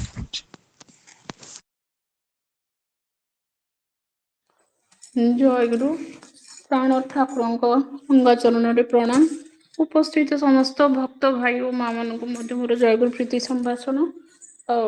ଏବେ ମା ଲୀଳା ପ୍ରସଙ୍ଗ ପାଠ କରୁଥିଲେ ଆଞ୍ଜମାନଙ୍କ ବିଷୟରେ, ତାପରେ ଶିବାବିନବ ସରସ୍ୱତୀଙ୍କ ବିଷୟରେ। ଯାହା ଲୀଳା ପ୍ରସଙ୍ଗ ଏବେ ଯୋଉ 5 ପାର୍ଟ ବାହାରିଛି ତାହା ପାଠ କଲେ ଅନେକ ବିଷୟ ଜଣା ଅଜଣା କଥା ଠାକୁରଙ୍କ ବିଷୟରେ ଅନେକ ତଥ୍ୟ ସେଥିରେ ସନ୍ନିବେଶିତ ହୋଇଛି। ଭକ୍ତମାନେ ତା ପାଠ କରିବେ। ଜୟଗୁରୁ। ଆଜି ଲୀଳା ପ୍ରସଙ୍ଗ ପରେ ଯୋଉ ଭକ୍ତଙ୍କ କଥା କହିବାକୁ ଏ ସେବିକା ଯାଉଛି, ତା ପୂର୍ବରୁ ଗୋଟେ ସୁନ୍ଦର କଥା କହି ରଖେ ଯେ ଶ୍ରୀ ଶ୍ରୀ ଠାକୁର ସ୍ୱଦେହରେ ଥିଲାବେଳେ ଯେପରି ଏହି ଲୋକରେ ରହି ମଧ୍ୟ ପରଲୋକରେ ଥିବା ତାଙ୍କର ସମସ୍ତ ଭକ୍ତଙ୍କ ପ୍ରତି ଦୃଷ୍ଟି ତାଙ୍କର ନିବଦ୍ଧ ଥିଲା, ସେମାନଙ୍କ ସହିତ ସେ ଯୋଗାଯୋଗରେ ଥିଲେ। ସେପରି ସେ ପରଲୋକ ଗମନ କଲା ପରେ ମଧ୍ୟ ତାଙ୍କର ଏକାନ୍ତ ଅନୁଗତ ଶିଷ୍ୟ ଭକ୍ତ ଯୋଉମାନେ ତାଙ୍କର ସେବା କରିଛନ୍ତି, ଯୋଉମାନେ ତାଙ୍କ ବିରହରେ ଦିନ କାଟିଛନ୍ତି, ସେମାନଙ୍କ ପାଇଁ ମଧ୍ୟ ସେ ସମସ୍ତ ବ୍ୟବସ୍ଥା କରିଛନ୍ତି, ଏବେ ମଧ୍ୟ କରୁଛନ୍ତି। ଏଭଳି ଏକ ସୁନ୍ଦର ଜଣେ ଭକ୍ତଙ୍କର କଥା ଆମେ ଆଜି ଆଲୋଚନାରେ ରଖିବା। ଆମେ ପ୍ରଥମେ ବର୍ତ୍ତମାନର ଅତୀତକୁ ଯିବା। ସେମାନେ ଯାହାକୁ କହନ୍ତି ଇଂଲିଶରେ ଫ୍ଲାଶବ୍ୟାକ୍ ଟେକ୍ନିକ। ସେ ପ୍ରଥମରୁ ଶେଷରେ ଆମେ ଅଭିଭୂତ ହେଇଯିବା ଯେ ଶ୍ରୀ ଶ୍ରୀ ଠାକୁର କେତେ ପ୍ରେମର ଠାକୁର, ସେ କେତେ ତାଙ୍କର ଭକ୍ତ ମାନଙ୍କ ପ୍ରତି ଦରଦି। ସେ ବର୍ତ୍ତମାନ ନିତ୍ୟ ଲୋକର ନିତ୍ୟ ଧାମରେ ରହି ମଧ୍ୟ ଏଠିକାର ଶିଷ୍ୟ ଭକ୍ତଙ୍କୁ କିଭଳି ସେ ତ୍ରାଣକର୍ତ୍ତା ସାଜି ସେମାନଙ୍କୁ କେମିତି ସାଧନର ସେ ବ୍ୟବସ୍ଥା କରିଦେଇଛନ୍ତି। ନିଜେ ସ୍ଥୂଳରେ ମଧ୍ୟ ଆବିର୍ଭାବ ହେଇକିରି ତାଙ୍କୁ ସ୍ଥାନ ନିର୍ଦ୍ଦେଶ କରିଦେଇଛନ୍ତି। ପଶ୍ଚିମର ଗୋଟେ ଛୋଟ ସହର କହିଲେ ହୁଏତ ଠିକ ହେବ ନାହିଁ, ଠିକ ଦେଖିବାକୁ ସହର ପରି। ଆଉ ସେଠି ଗୋଟେ ରେଲୱେ ଷ୍ଟେସନ ଅଛି। ରେଲୱେ ଷ୍ଟେସନ ପାଖରେ ଗୋଟେ ଛୋଟ ଗାଁ, ସେଠି ସମସ୍ତେ ଏକ ବ୍ୟବସାୟ କେନ୍ଦ୍ର ମଧ୍ୟ ହୋଇଛି। ଆଉ ସେଠି ସେ ଗାଁ ହେଲେ ମଧ୍ୟ ସେଠି ଆମର ନଗର ଜୀବନର ମଧ୍ୟ ପ୍ରଭାବ ସେ ସ୍ଥାନରେ ସବୁ ଉପଲବ୍ଧ ଥିଲା। ଗାଁ ନୁହେଁ କି ଖୁବ ବଡ ସହର ନୁହଁ। ତ ଏଇଭଳି ସେଠାରେ ଅନେକ ବଙ୍ଗାଳୀ ବହୁତ ଦିନ ହେଲା ସେଠାରେ ରହି ଆସିଛନ୍ତି, ଘର ତିଆରି କରିଛନ୍ତି। ଆଉ ସେମାନେ ପରସ୍ପର ଆତ୍ମୀୟତା ମଧ୍ୟ ଗଢି ଉଠି ସେମାନଙ୍କ ଭିତରେ। ଆଉ ସେତେବେଳେ ସେଠାରେ ସେ ଯୋଉ ରେଲୱେ ଷ୍ଟେସନ ଥିଲା, ସେଠାରେ ଜଣେ ଷ୍ଟେସନ ମାଷ୍ଟର ଥିଲେ, ଜଣେ ବଙ୍ଗାଳୀ ଭଦ୍ର ଲୋକ। ସେଠି ଯୋଉ ବଙ୍ଗାଳୀ ମାନେ ଥିଲେ ସେମାନେ ପରସ୍ପର ମଧ୍ୟରେ ପ୍ରୀତି ଭାବ ଧରି ଚଳୁଥିଲେ। ଆଉ କେମିତି ନିଜର ମାତୃଭାଷା ଭୁଲି ନ ଯାଆନ୍ତି ବିଦେଶରେ ରହିକିରି, ସେଥିପାଇଁ ସେମାନେ ବଙ୍ଗଳା ଶିକ୍ଷା କରୁଥିଲେ। ଆଉ ଗୋଟେ ସ୍କୁଲ କରିଥିଲେ, ସେ ସ୍କୁଲ ଉଚ୍ଚ ଇଂରାଜୀ ବିଦ୍ୟାଳୟ ମଧ୍ୟ ହୋଇଥିଲା। ଆଉ ସେଠାରେ ସବୁ ସେଇ ବଙ୍ଗାଳୀ ମାନଙ୍କର ପିଲାମାନେ ବା ସେଠି ବଙ୍ଗାଳୀ ମଧ୍ୟ ପାଠ କରୁଥିଲେ। ଏଇ ସମୟରେ ଢାକାର ଜଣେ ସ୍କୁଲ ଶିକ୍ଷକ ପରେଶନାଥ ମୁଖୋପାଧ୍ୟାୟ ସିଏ ସେଇ ଯୋଉ ଜାଗାରେ ଚାକିରି ପାଇଁ ଆବେଦନ କରିଥିଲେ, ସେ ସେଠାରେ ଚାକିରି ପାଇଲେ। ତେଣୁ ସେ ସେଠାକୁ ଗଲେ, ସେଠିକି ସେ ଯାଇ ପହଞ୍ଚିଲେ ଏଇଥିପାଇଁ ଦୁଇଟି କାରଣ। ଗୋଟେ ହେଲା ଭଲ ସାଲାରୀ ବା ବେତନ ତାଙ୍କୁ ମିଳୁଥିଲା, ଆଉ ଏଇ ଜାଗାଟି ତାଙ୍କୁ ଖୁବ ଭଲ ଲାଗୁଥିଲା। ଧୀରେ ଧୀରେ ସିଏ ଏଇ ଯୋଉ ବଙ୍ଗାଳୀ ସମାଜ ଥିଲେ ସେମାନଙ୍କ ମଧ୍ୟରେ ମଧ୍ୟମଣି ହୋଇଗଲେ ବା ତାଙ୍କର ସୌହାର୍ଦ୍ଦ୍ୟ ବୃଦ୍ଧି ପାଇଲା। ଏହା ମଧ୍ୟମଣି ହୋଇଗଲେ। ଏହାର ସେ ଯେବେ ଯାଇକି ସେଠାରେ ସେ ଜଏନ କଲେ, ଯୋଗଦାନ କଲେ, ତାର 10-12 ବର୍ଷ ପରର କଥା। ଦିନେ ଅପରାହ୍ନରେ ଆଫ୍ଟରନୁନରେ ଏଇ ପରେଶ ବାବୁ ତାଙ୍କର ବନ୍ଧୁ ଷ୍ଟେସନ ମାଷ୍ଟରଙ୍କ କ୍ୱାର୍ଟରକୁ ଯାଇ ହଠାତ୍ ବିସ୍ମୟରେ ହତବାକ ହୋଇଗଲେ। ତାଙ୍କର ଏଇ ଯୋଉ ଷ୍ଟେସନ ମାଷ୍ଟର ଆଉ ପରେଶ ବାବୁଙ୍କ ଭିତରେ ଭଲ ସମ୍ପର୍କ ଗଢି ଉଠିଥିଲା। ସେ ଯେତେବେଳେ ତାଙ୍କ ଘରକୁ ଯାଆନ୍ତି, ସେ ଯାଇକି ଦେଖିକିରି ବିସ୍ମୟ ହେଇଗଲେ। କ୍ୱାର୍ଟର କ୍ଷୁଦ୍ର ଅଗଣାରେ ଗୋଟିଏ ପାର୍ଶ୍ୱରେ ଏକ ଛାତିମ ଗଛର ତଳେ ଗୋଟେ ଆସନ ପକାଇ ଜଣେ ସାଧୁ ନିବିଷ୍ଟ ଚିତ୍ତରେ ବହି ଖଣ୍ଡେ ପଢୁଥାନ୍ତି। ଆଉ ତାଙ୍କ ଚେହେରା ଦେଖି ବୟସ ଜାଣି ହଉନି, କିନ୍ତୁ ଅନ୍ତରର ଶକ୍ତିର ଦୀପ୍ତିରେ ତାଙ୍କର ମୁଖମଣ୍ଡଳଟି ଉଦ୍ଭାସିତ। ମୁହଁଟି ଦେଖିବାକୁ ଖୁବ ଭଲ ଲାଗୁଛି। ଦେଖିଲେ ସମ୍ଭ୍ରମରେ ମଥା ନତ ହୋଇ ଆସୁଛି, ମୁଣ୍ଡ ନଇଁ ଯାଉଛି। ପରେଶ ବାବୁ ତାଙ୍କ ନିକଟକୁ ଯାଇ କିଛିଟା ଦୂରରେ ଠିଆ ହୋଇ ମଥା ନତ କରି ତାଙ୍କୁ ପ୍ରଣାମ କଲେ। ଏଇ ଷ୍ଟେସନ ମାଷ୍ଟର ବସୁ ବାବୁ, ତାଙ୍କ ନାଁ ହଉଛି ବିମଳ ବସୁ, ପରେଶ ବାବୁଙ୍କ ସାଙ୍ଗ। ତାଙ୍କରି କ୍ୱାର୍ଟରରେ ଏଇ ଯୋଉ ପରେଶ ବାବୁ ତାଙ୍କ କ୍ୱାର୍ଟରରେ ପ୍ରବେଶ କରୁଥିବାର ଦେଖି ତାଙ୍କ ପଛେ ପଛେ ସାଧୁଙ୍କ ସମ୍ମୁଖରେ ବସିଲେ। ଷ୍ଟେସନ ମାଷ୍ଟର ମଧ୍ୟ ଆସି ସେଠି ପହଞ୍ଚିଛନ୍ତି ନିଜ କ୍ୱାର୍ଟରରେ। ଏଇ ସମୟରେ ସାଧୁ ମହାଶୟ ଯୋଉ ବହି ପଢୁଥିଲେ ତା ବନ୍ଦ କରି ନିଜ ଝୁଲା ଭିତରେ ରଖିଦେଲେ। ବର୍ତ୍ତମାନ ବସୁ ବାବୁ ପରେଶ ବାବୁଙ୍କୁ କହିଲେ, ଆଜି ଦ୍ୱିପହରେ ରେଲଗାଡି ଯିବା ପରେ ଦେଖିଲି ପ୍ଲାଟଫର୍ମରେ ଜଣେ ସାଧୁ ଠିଆ ହେଇଛନ୍ତି, ମତେ ତାଙ୍କୁ ଖୁବ ଭଲ ଲାଗିଲା। ମୁଁ ତାଙ୍କୁ ପଚାରିଲି କୁଆଡେ ଯାଉଛନ୍ତି? ଉତ୍ତରରେ ସେ କହିଲେ, ଯେଉଁ ଆଡକୁ ଆଖି ଯିବ ଆଉ ମନ ଯୁଆଡେ ଯିବାକୁ କହିବ। ମୁଁ କହିଲି, ଆମ ବସାକୁ ଯିବାରେ ଆପଣ କିଛି ଆପତ୍ତି ଅଛି କି? ସେ କୌଣସି ତାଙ୍କର ଆପତ୍ତି ନଥିଲା, ତେଣୁ ସାଙ୍ଗରେ ନେଇ ଆସିଲେ। ଆଉ ସେଇ ଗଛ ଟିକେ ଦେଖି ମଧ୍ୟ ସେ ଖୁବ ଛାତିମ ଗଛ ଦେଖି ଖୁବ ଖୁସି ହେଲେ। ଆଉ ସେଇଠାରେ ସେ ତାଙ୍କର ଆସନ ପକାଇଲେ, କହିଲେ ଆପଣଙ୍କର ଯଦି ଅନୁମତି ହୁଏ ଷ୍ଟେସନ ମାଷ୍ଟରଙ୍କୁ, ମୁଁ 3 ଦିନ ଏଠାରେ ରହିବି, ଘରେ ପ୍ରବେଶ କରିବି ନାହିଁ, ସ୍ୱପାକ ଗ୍ରହଣ କରିବି, ମୁଁ ନିଜେ ରାନ୍ଧି ଏଠି ଖାଇବି। ଏସବୁ ଦୁଇ ଜଣଙ୍କର କଥାବାର୍ତ୍ତା ସାଧୁ ଶୁଣୁଥାନ୍ତି, ମୃଦୁ ମୃଦୁ ହସୁଥାନ୍ତି। ଏଥର ଅତି ନିକଟରୁ ପରେଶ ବାବୁଙ୍କର ମଧ୍ୟ ସାଧୁଙ୍କ ପ୍ରତି ଆହୁରି ଶ୍ରଦ୍ଧା ଭକ୍ତି ବଢିଗଲା। ସେ ସାଧୁଙ୍କୁ ପଚାରିଲେ, ଆପଣଙ୍କର ଘର କେଉଁଠି? ସେ ଉତ୍ତର ଦେଲେ, ପରମ ପିତା ଯେଉଁଠାରେ ରହନ୍ତି। ପୁଣି ପରେଶ ବାବୁ ବୁଝିପାରିଲେ ଯେ ଆଉ ବେଶୀ ଘଣ୍ଟାଘଣ୍ଟି କରିବା ଦରକାର ନାହିଁ। ବର୍ତ୍ତମାନ ଧର୍ମ ଓ ଆଧ୍ୟାତ୍ମିକତା ବିଷୟରେ ଆମେ ଆଲୋଚନା କରିବା, କାହିଁକିନା ଆମର ଜ୍ଞାନ ଖୁବ ସୀମିତ। କିନ୍ତୁ ସେ ସାଧୁଙ୍କର କଥା କହିବାର ଭଙ୍ଗୀ ଆଉ ଭାଷାର ଧାରଣା ହେଲା ସେ ବୋଧହୁଏ ଉତ୍ତରପ୍ରଦେଶର ଲୋକ, ବୋଧହୁଏ ହିନ୍ଦୀ ଭଲ କହୁଥିଲେ। ବର୍ତ୍ତମାନ ବସୁ ବାବୁ ସାଧୁଙ୍କୁ ପରେଶ ବାବୁଙ୍କ ପରିଚୟ ପ୍ରଦାନ କରିବାରୁ ସାଧୁ ଖୁବ ଖୁସି ହୋଇ କହିଲେ, ଆପଣ ଅନୁଗ୍ରହ କରିକି କାଲି ଗୋଟେ ଧର୍ମସଭାର ଆୟୋଜନ କରିପାରିବେ? ପରେଶ ବାବୁ ଆଶ୍ଚର୍ଯ୍ୟ ହେଇଗଲେ, କହିଲେ, ଆପଣ କଣ ବକ୍ତୃତା ଦେଇପାରନ୍ତି? ସାଧୁଜୀ ସ୍ମିତ ମୁଖରେ କହିଲେ, ବକ୍ତୃତା ତ ନୁହଁ, କିନ୍ତୁ ମୋ ଗୁରୁଦେବଙ୍କ କୃପା ବଳରେ ଧର୍ମ ସମ୍ବନ୍ଧରେ ଅତି ସାମାନ୍ୟ କିଛି ମୁଁ କହିପାରେ, କିନ୍ତୁ ମୋର ନିଜର ଶକ୍ତି କିଛି ହେଲେ ନାହିଁ। ଦେଖିଲେ ସାଧୁଙ୍କର ଖୁବ ବିନୟ ଭାବ। ତାଠୁ କହିଲେ, ହଉ ଚେଷ୍ଟା କରୁଛି, ତା ପରଦିନ ମୁଁ ଆଉ କଣ ହେଲା ମୁଁ ଆପଣଙ୍କୁ କାଲି ଜଣାଇବି। ଯାଉ ପରଦିନ ପୂର୍ବାହ୍ନରେ ସାଧୁଙ୍କ ନିକଟକୁ ଖବର ଆସିଲା, ଧର୍ମସଭା ଆୟୋଜନ କରାଯାଇଛି ସ୍କୁଲ ପଡିଆରେ। ଆଉ ସାଧୁ ସନ୍ଧ୍ୟା 5ଟା ସମୟରେ ସାଧୁ ସେଠାକୁ ଯିବେ। ଏ ସମୟରେ ପରେଶ ବାବୁ ବି ସବୁଆଡେ ପ୍ରଚାର କରିଦେଲେ ସାଧୁ ଜଣେ ଆସିବେ, ଆଉ ସେ ଧର୍ମ ସମ୍ବନ୍ଧରେ କିଛି କହିବେ। ଯାଉ ଏଇ ସନ୍ଧ୍ୟାରେ ସମସ୍ତେ ଏକାଠି ହେଲେ। ଆଉ ପରେ ଏଇ ସମୟରେ ଆରମ୍ଭ କଲେ ସେ ସାଧୁ ତାଙ୍କର ବକ୍ତବ୍ୟ ଆରମ୍ଭ କରି କହିଲେ, ମୋର ବକ୍ତବ୍ୟର ବିଷୟ ହଉଛି ଜୀବନ୍ତ ଶାସ୍ତ୍ର। ହେଡିଂ ବା ତାର ଟାଇଟେଲ ହଉଛି ଜୀବନ୍ତ ଶାସ୍ତ୍ର। ଏଇ ସମୟର ମାନେ ସେଇ ଅଞ୍ଚଳରେ ଏଇ ଧରଣର ଧର୍ମସଭା କେବେ ହେଇନଥିଲା। ଆଉ ସାଧୁ ପ୍ରଥମେ ପରିଷ୍କାର ହିନ୍ଦୀରେ ତାଙ୍କର କଥା କହିବାକୁ ଲାଗିଲେ। ଆଉ ଏଇ ସମୟରେ ପରେଶ ବାବୁ ଯେ ଭାବିଥିଲେ ଯେ ନର୍ଥ ଇଣ୍ଡିଆନ ହେଇଥିବେ ବା ଉତ୍ତରପ୍ରଦେଶର ଅଧିବାସୀ, ସେ ମଧ୍ୟ ସିଓର ହେଇଗଲେ।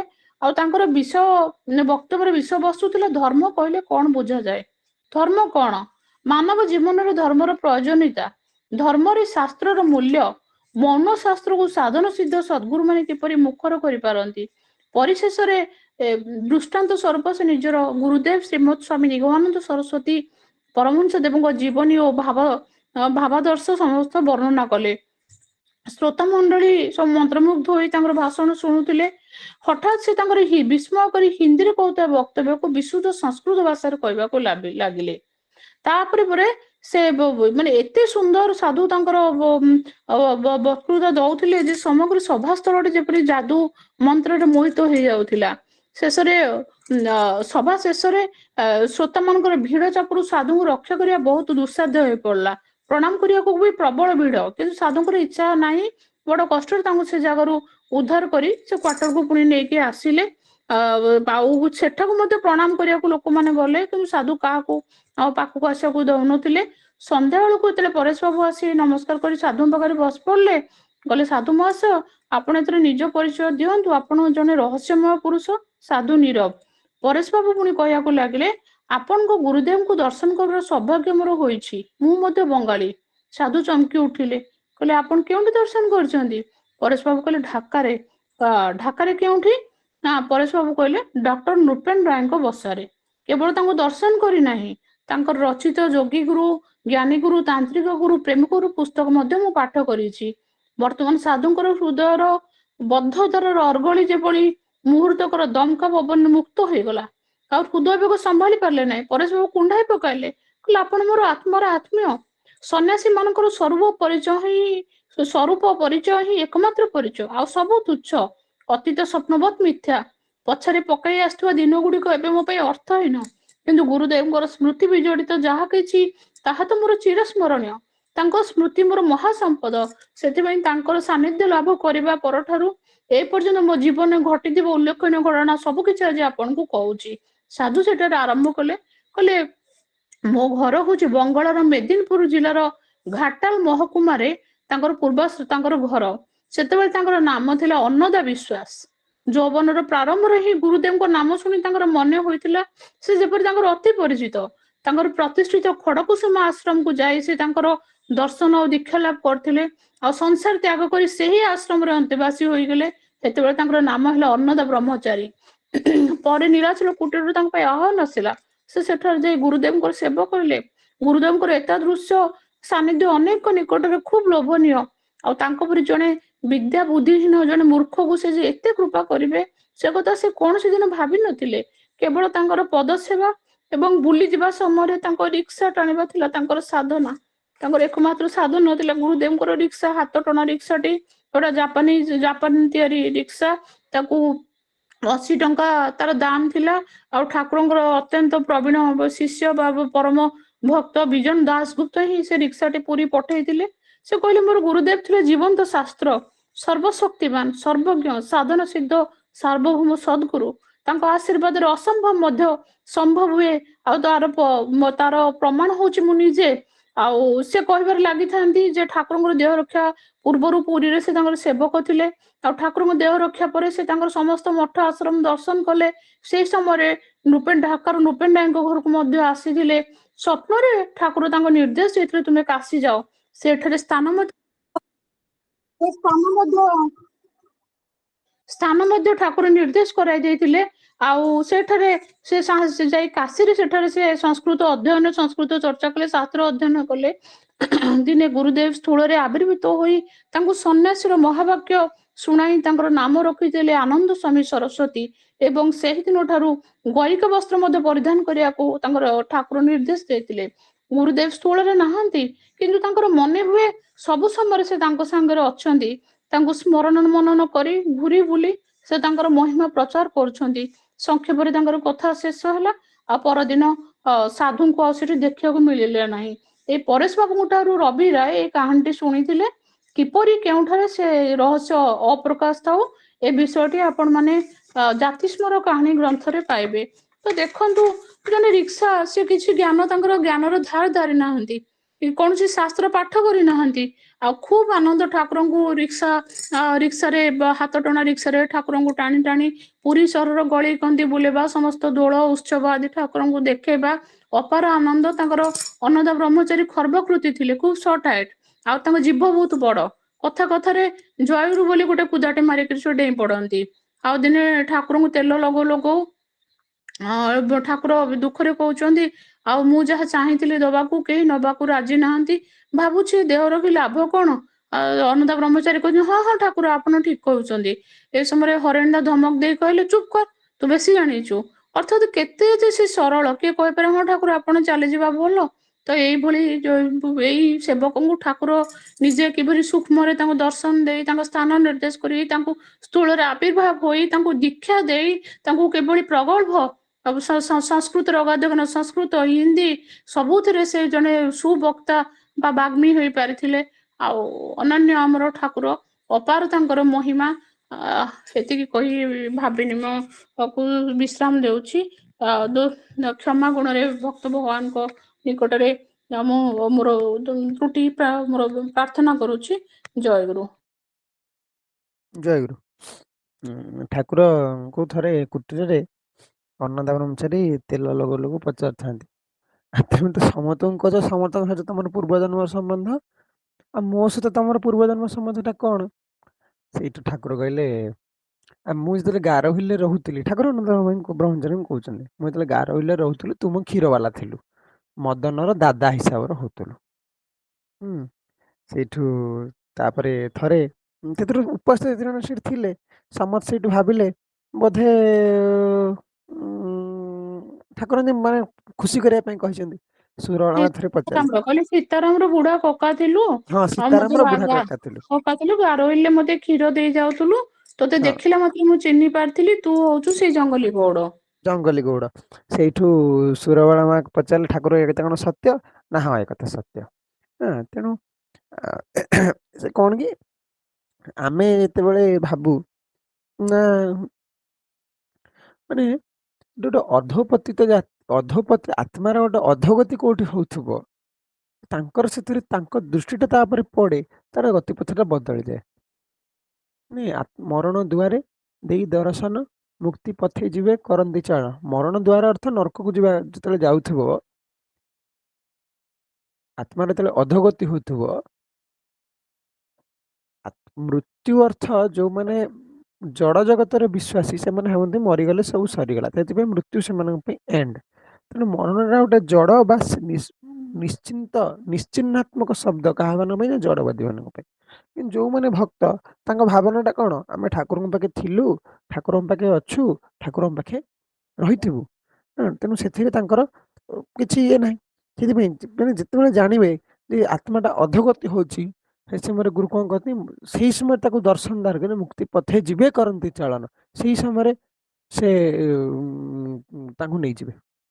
ସେଇଠି ସେ ଅନୁକୂଳକୁ ପ୍ରତିକୂଳ କରିଦେଇ ପାରନ୍ତି, ପ୍ରତିକୂଳକୁ ଅନୁକୂଳ କରିଦେଇ ପାରନ୍ତି।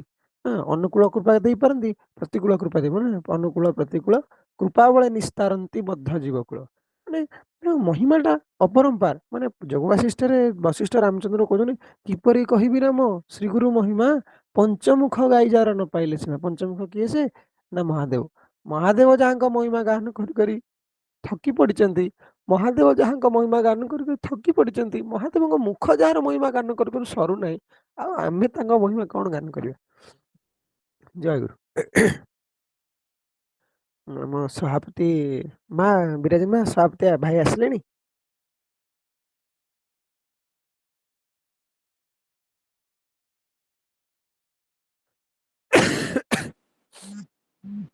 ଭାଇ ଜୟଗୁରୁ ଜୟଗୁରୁ। ଭାଇ ଆସିଲେଣି? ଭାଇ ଆସିନାହାନ୍ତି, ହଉ ହଉ ଟିକେ ହଉ କାମ। ତାର ଆଜ୍ଞା। କରନ୍ତୁ। ତେଣୁ ଜୟଗୁରୁ। ମାନେ ଯୋଉଠି ବ୍ରହ୍ମା ଇନ୍ଦ୍ର ବରୁଣ, ମାନେ ସେମାନେ ସିଏ ତାଙ୍କ ମହିମା ଗାନ କରି କରି ମାନେ ଗାନ କରିପାରୁନାହାନ୍ତି। ସିଏ ମାନେ ଶିବଙ୍କର ପାଟି ଥକିଗଲା, ହେଲେ ଗୁରୁଙ୍କ ମହିମା ସରିଲାନି। ସିଏ ହଉଛନ୍ତି ଗୁରୁ। ମାନେ ମାନେ ସହଜ ଉଦାହରଣ। ଆମେ ଭାବୁଥିବା ଠାକୁର ସେଇଟା ମାନେ ଯୋଉ କଣ ଲୌକିକଂ କର୍ମଣା ଯାନ୍ତି ଜ୍ଞାନହୀନା ଭବାନ୍ନବେ। ଲୌକିକନ୍ତୁ ନ ଭାବେତ୍, ତାକୁ ଲୌକିକ ବୋଲି ଭାବନା କରିବନି। ଲୌକିକାତ୍ କର୍ମଣା ଯାନ୍ତି ଜ୍ଞାନହୀନା ଭବାନ୍ନବେ। ଠାକୁର ବିମଳା ମାଙ୍କୁ ଗୋଇଠାଟିଏ ମାରିଲେ। ସମସ୍ତେ ଭାବୁଥାନ୍ତି କଣ, ଠାକୁର ବିମଳା ମାଙ୍କୁ ଗୋଇଠାଟିଏ ମାରିଲେ, କଣ ରାଗ ରଖିଛନ୍ତି, କଣ ପାଇଁ ମାରୁଛନ୍ତି? ହଁ ବୋଧେ କଣ ଦୁଷ୍ଟ କାମ କରିଛି। ମାନେ ଆମ ଧାରଣାଟା କେତେ କୋଉ ପର୍ଯ୍ୟନ୍ତ? ହଁ ବୋଧେ କଣ ଦୁଷ୍ଟାମି କରିଛି, ଗୋଟେ ବାଡଉଛନ୍ତି। ତାଙ୍କ ଧାରଣାଟା କୋଉ ପର୍ଯ୍ୟନ୍ତ? ସେ ଗୋଇଠା ମାରୁନାହାନ୍ତି ଯେ ତାର ଜନ୍ମ ଜନ୍ମାନ୍ତର ପାପ ରାଶିକୁ ସେ ହରଣ କରି ନଉଛନ୍ତି। ହୁଁ, ତାକୁ ଦକ୍ଷିଣାମୂର୍ତ୍ତି ବୋଲି ଅଛି ଗୋଟେ ବହି ନିର୍ବାଣାନନ୍ଦଙ୍କର ବଙ୍ଗଳାରେ, ସେଇଥିରେ ଲେଖା ହେଇଛି ଗୋଟେ ସୁନ୍ଦର କଥା। ସିଏ ଯେତେବେଳେ ଶିଷ୍ୟ ଯେତେବେଳେ ପ୍ରଣାମ କରନ୍ତି ଦୀକ୍ଷା ଦାନ ପରେ, ଇଏ ତାଙ୍କ ଦକ୍ଷିଣ ପାଦର ବୃଦ୍ଧାଙ୍ଗୁଷ୍ଠି ସ୍ପର୍ଶ କରନ୍ତି ଶିଷ୍ୟର ମଥାରେ। ସେ ଦକ୍ଷିଣ ପାଦର ବୃଦ୍ଧାଙ୍ଗୁଷ୍ଠିରେ ତାଙ୍କର ଯୋଉ ଅଙ୍କୁଶ ଚିହ୍ନ ଅଛି, ସେ ଶିଷ୍ୟର ସମସ୍ତ ପାପକୁ ସେଇଠି ହରଣ କରିନିଅନ୍ତି। ମାନେ ସେ ତାହେଲେ ଗୁରୁ ଆମ ପାଇଁ କଣ?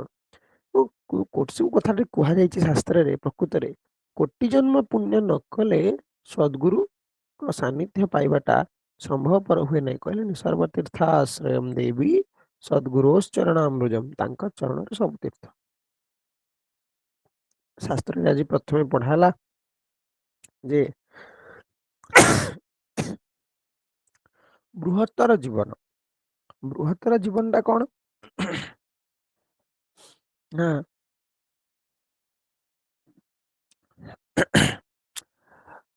ମେଣ୍ଢା ପଲ୍ଲ ଅଛନ୍ତି ବା ବିଲୁଆ ପଲ୍ଲ ସାଙ୍ଗରେ ଗୋଟେ ସିଂହ ଛୁଆଟେ ଆସିକିରି ରହିଯାଇଛି, ପଶିଯାଇଛି, ଛୁଆ ବେଳୁ ପଶିଯାଇଛି। ସିଏ ମଧ୍ୟ ବିଲୁଆଙ୍କ ଭଳିଆ ହୁକେ ହୁ ବୋବଉଛି। ଦିନେ ତାର କଣ ହେଲା ନା, ତାର ପ୍ରକୃତ ମା ସହିତ ଦେଖା ହେଇଗଲା। ଛୁଆ ଦିନେ ହଜି ଯାଇଛି, ବିଲୁଆ ପଲଙ୍କ ଆସି ବସି ହୁକେ ହୁ ବୋବଉଛି। ସିଏ ଯେତେବେଳେ ବଡ ହେଲା, ତାକୁ ବିଲୁଆ ମାନେ ଦେଖି ଡରିଲେ, କିନ୍ତୁ ଯେହେତୁ ଚଳି ଆସିଛି, ଆର ହିଂସ୍ର ଭାବଟା ଆଉ ରହିଲାନି। ଦିନେ ତାର ପ୍ରକୃତ ମା ସହିତ ତାର ଦେଖା ହେଲା। ସେ କହିଲା, ଆରେ ମୁଁ ତୋର ମା। ନା, ହଁ ତମେ କହିଦବ ମୁଁ ବିଶ୍ୱାସ କରିଯିବି, ସେମିତି ହେଇପାରିବନି। ଏମିତି କରୁ କରୁ ଦିନେ ସେଇଠୁ ମା ସେଠୁ କଣ କଲା, ପାଖରେ ଗୋଟେ କୂଅ ଥିଲା, ସେ ପାଖରେ ଥିବା କୂଅର ପାଣିରେ ଯାଇକିରି ନିଜେ ଠିଆ ହେଲା, ତାକୁ ଠିଆ କରିଲା। କହିଲା ତୁ ଦେଖେ। ଆଉ ଗୋଟେ ବିଲୁଆ ଛୁଆକୁ କହିଲା, ତୋ ମୁହଁଟା ବିଲୁଆ ଛୁଆ ସାଙ୍ଗେ ମିଶୁଛି ନା ମୋ ସାଙ୍ଗେ ମିଶୁଛି? ନା ତୋ ସାଙ୍ଗେ ତ। ନା ତାହେଲେ ମୁଁ ହେଲି ତୋର ମା। ସେଇ ଗୋଟା ହେଲା ଗୁରୁଙ୍କର କାର୍ଯ୍ୟ। ଆମେ ମାନେ ହଉଛନ୍ତି ସେଇ ମେଣ୍ଢା ପଲ୍ଲରେ ପଶିଥିବା ସିଂହ ଛୁଆ। ତମେ କହୁନି ପିତା ଆମର ତ ପତିତ ପାବନ, ଅଧମ ଜନର ସେ ଏକା ତାରଣ। ଆମେ ପତିତ ପାବନ ଗୁରୁଦେବଙ୍କର ଶିଷ୍ୟ ଶିଷ୍ୟା, ପତିତ ପାବନ ଗୁରୁଦେବଙ୍କର ସନ୍ତାନ। ଠାକୁର ଅଭୟବାଣୀରେ କହୁଛନ୍ତି, ବିରାଟ ଏ ଭ୍ରମ ଭାଙ୍ଗିବା ପାଇଁ ମୁଁ ଆସିଛି ଅମୃତ ବାର୍ତ୍ତା ଶୁଣାଇ। ସେଇ ଆମକୁ ଦେଖେଇ ଦେବାକୁ ସେ ଆସିଛନ୍ତି ଯେ ଆରେ ତୁ ହଉଛୁ ମୋର ସନ୍ତାନ। ଆମେ ହଉଛନ୍ତି ପରମହଂସ ଶ୍ରୀମତ୍ ସ୍ୱାମୀ ନିଗମାନନ୍ଦ ଦେବଙ୍କର ସନ୍ତାନ, ଜଗଦ୍ଗୁରୁଙ୍କର ସନ୍ତାନ ଆମେ ମାନେ। ଜଗଦ୍ଗୁରୁଙ୍କ ସନ୍ତାନ ମାନେ ଆମ ବ୍ୟବହାର, ଆମ ଚାଲିଚଳନ ସେମିତି ହେଇଥିବା ଦରକାର ନା। ଯେମିତି ଛୁଆଟା ବାହାରକୁ ଗଲେ, କଣ କିଛି ଦୁଷ୍ଟାମି କଲେ, ଅନ୍ୟମାନେ କହିଦିଅନ୍ତେନି, ଆରେ ବାପା ମା ତାକୁ ତ କିଛି ଶିଖେଇ ନାହାନ୍ତି, ଆଉ ସମସ୍ତେ କହିଦିଅନ୍ତି, ଖୁଣି ଦିଅନ୍ତି।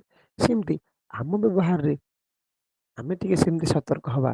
କେହି ଆମକୁ ଯେମିତି ନ କୁହନ୍ତୁ ଏଇ ଠାକୁରଙ୍କ ସନ୍ତାନ ହେଇ କାମ କରୁଛନ୍ତି, ଏତେ ଅପରାଧ କରୁଛନ୍ତି, ଭୁଲ କରୁଛନ୍ତି। ଆମ ବ୍ୟବହାରରେ, ଆମ ଚାଲିଚଳନରେ, ଆମ ଆଚରଣ ଉଚ୍ଚାରଣରେ ସେଇ କଥାଟିକୁ ଠାକୁର ଆମର ଭରି ଦିଅନ୍ତୁ। ଏଇଟା ହଉଛି ଠାକୁରଙ୍କ ପାଖରେ ଆମେ ପ୍ରାର୍ଥନା କରିବା।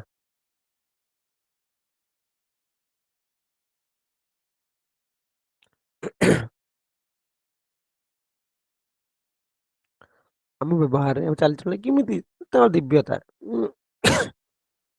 ଆମେ ତ ଚାହିଁଲେ ସେଇଟା ଦିନକରେ ହବନି, ଠାକୁରଙ୍କ ସାଙ୍ଗରେ ନିୟତ ପ୍ରାର୍ଥନା କରିବାକୁ ପଡିବ।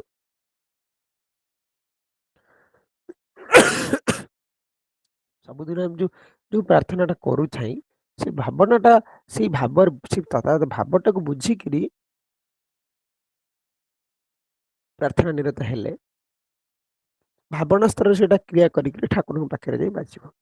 ନହେଲେ ଭାବନାରେ ଯଦି ସେ କଥାଟା ନଥିବ, ଭାବନାଟା ନଥିବ, ନାଇଁ ପ୍ରକୃତରେ ମୋର ଗର୍ବ ଅହଙ୍କାର ଅଛି, ତାହା ଚୂର୍ଣ୍ଣ ହେବା ଦରକାର। ତେବେ ଅଭିମାନ ପ୍ରଭାବ ବିମର୍ଦ କହେ, ଗତିହୀନ ଜନେ ତମେ ରକ୍ଷା କହେ। ସେ କଥାଟା ଗାଇଲେ ସେଇଟା ମାନେ କଥାଟା ପାଇବ ବା ପ୍ରକୃତ ପ୍ରାର୍ଥନା ହବ, ଠାକୁରଙ୍କ ପାଖରେ ଯାଇ କଥାଟି ବାଜିବ। ନହେଲେ ସେମିତି ଆମେ ତ ଠାକୁରଙ୍କ ଆଗରେ ବୋଲିଦେଲେ ତାର କଣ, ସେଇଟା ପ୍ରାର୍ଥନାରେ ଯିବ, ସେଇଟା ସାଧାରଣ କ୍ରିୟାରେ ଯିବ। ପ୍ରାର୍ଥନା କହିଲେ କଣ, ପ୍ରାର୍ଥନାର ପ୍ରକୃତ ଭାବକୁ ବୁଝିକିରି ଅନ୍ତର ମଧ୍ୟରେ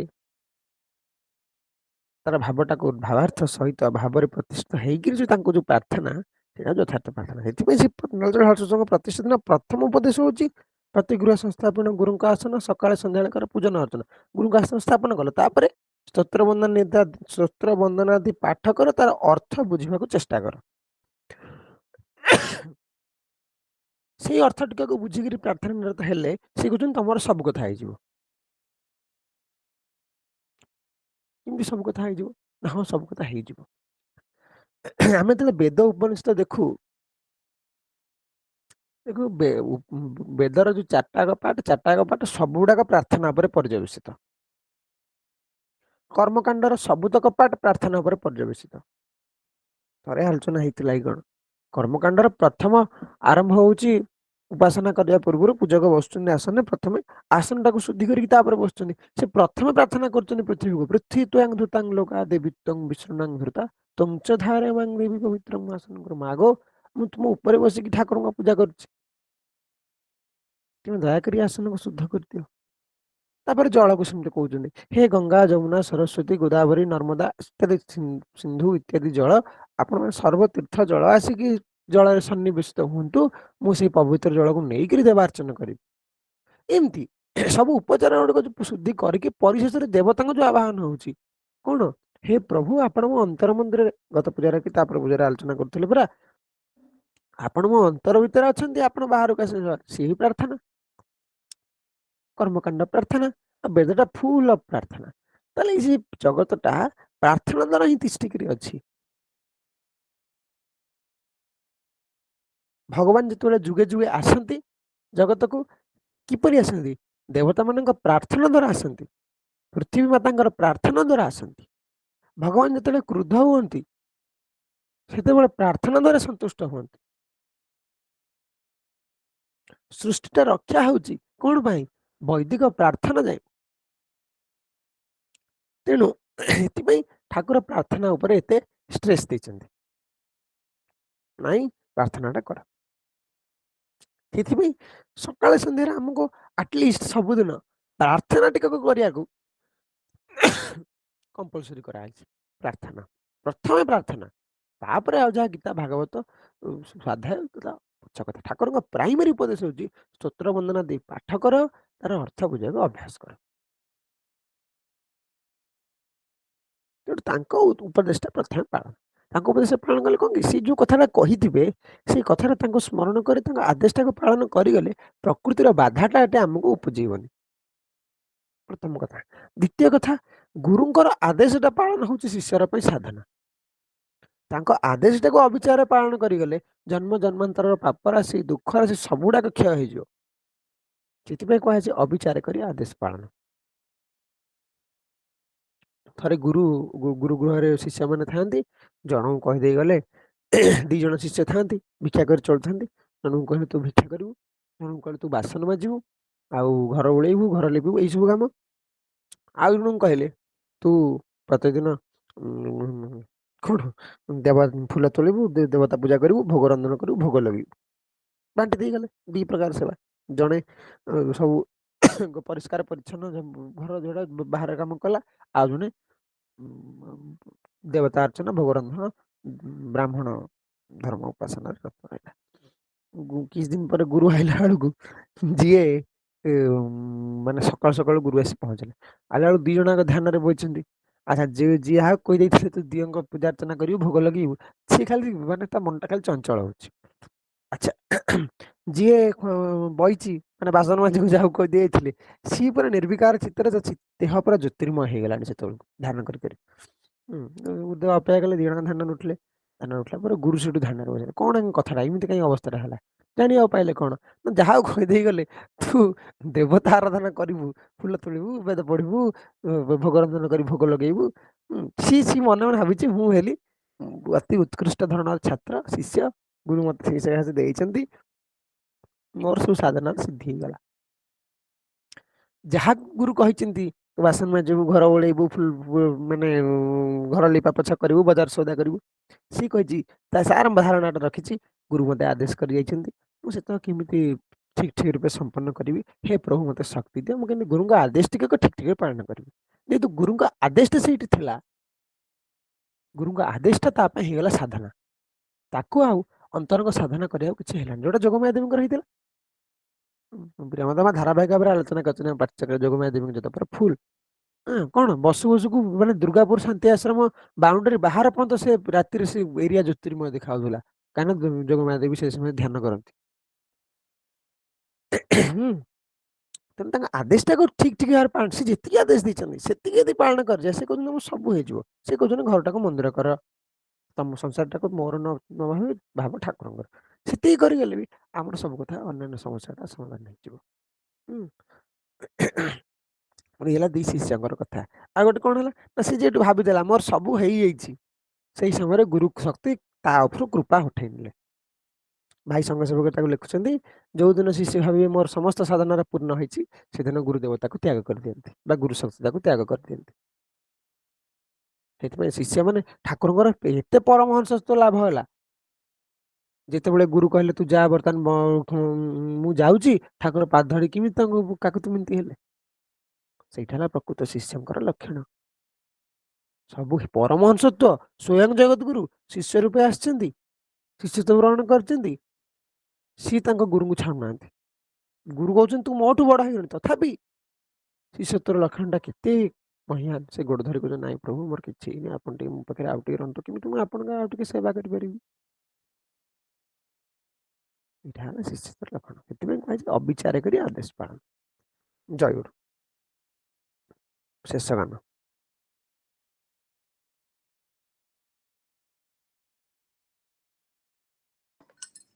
ଜୟ ଗୁରୁ।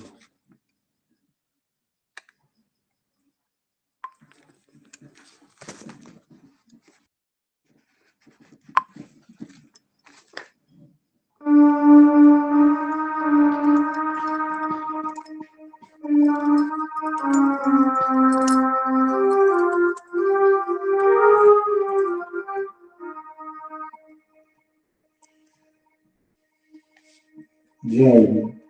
ତୁମେ ଅଖିଳର ତୁମେ ନିଖିଳର,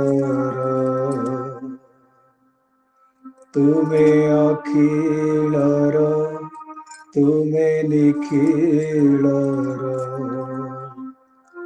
ତୁମେ କର ତାଇ ଜଗତର, ତୁମେ କର ତାଇ ଜଗତର, ତୁମେ ଅଖିଳର ତୁମେ ନିଖିଳର, ତୁମେ କର ତାଇ ଜଗତର,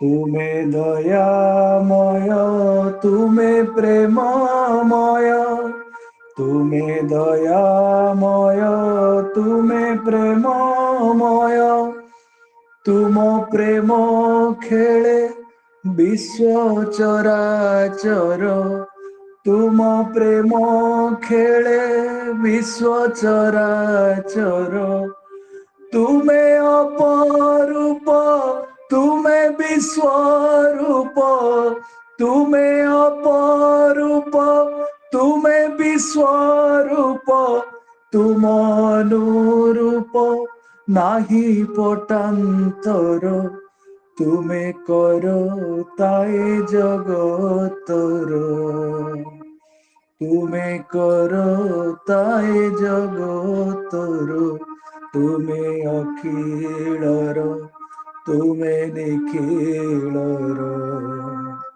ତୁମେ କର ତାଇ ଜଗତର,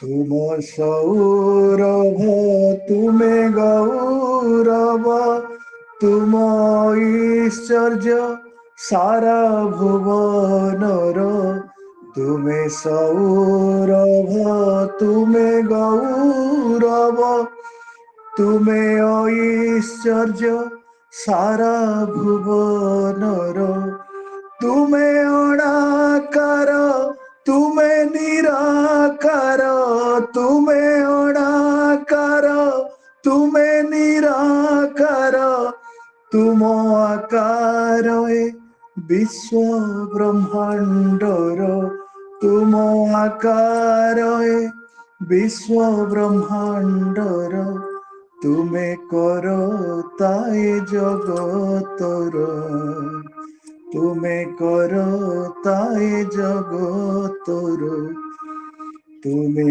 ଅଖିଳର, ତୁମେ ନିଖିଳର, ତୁମେ କରତା ଏ ଜଗତର।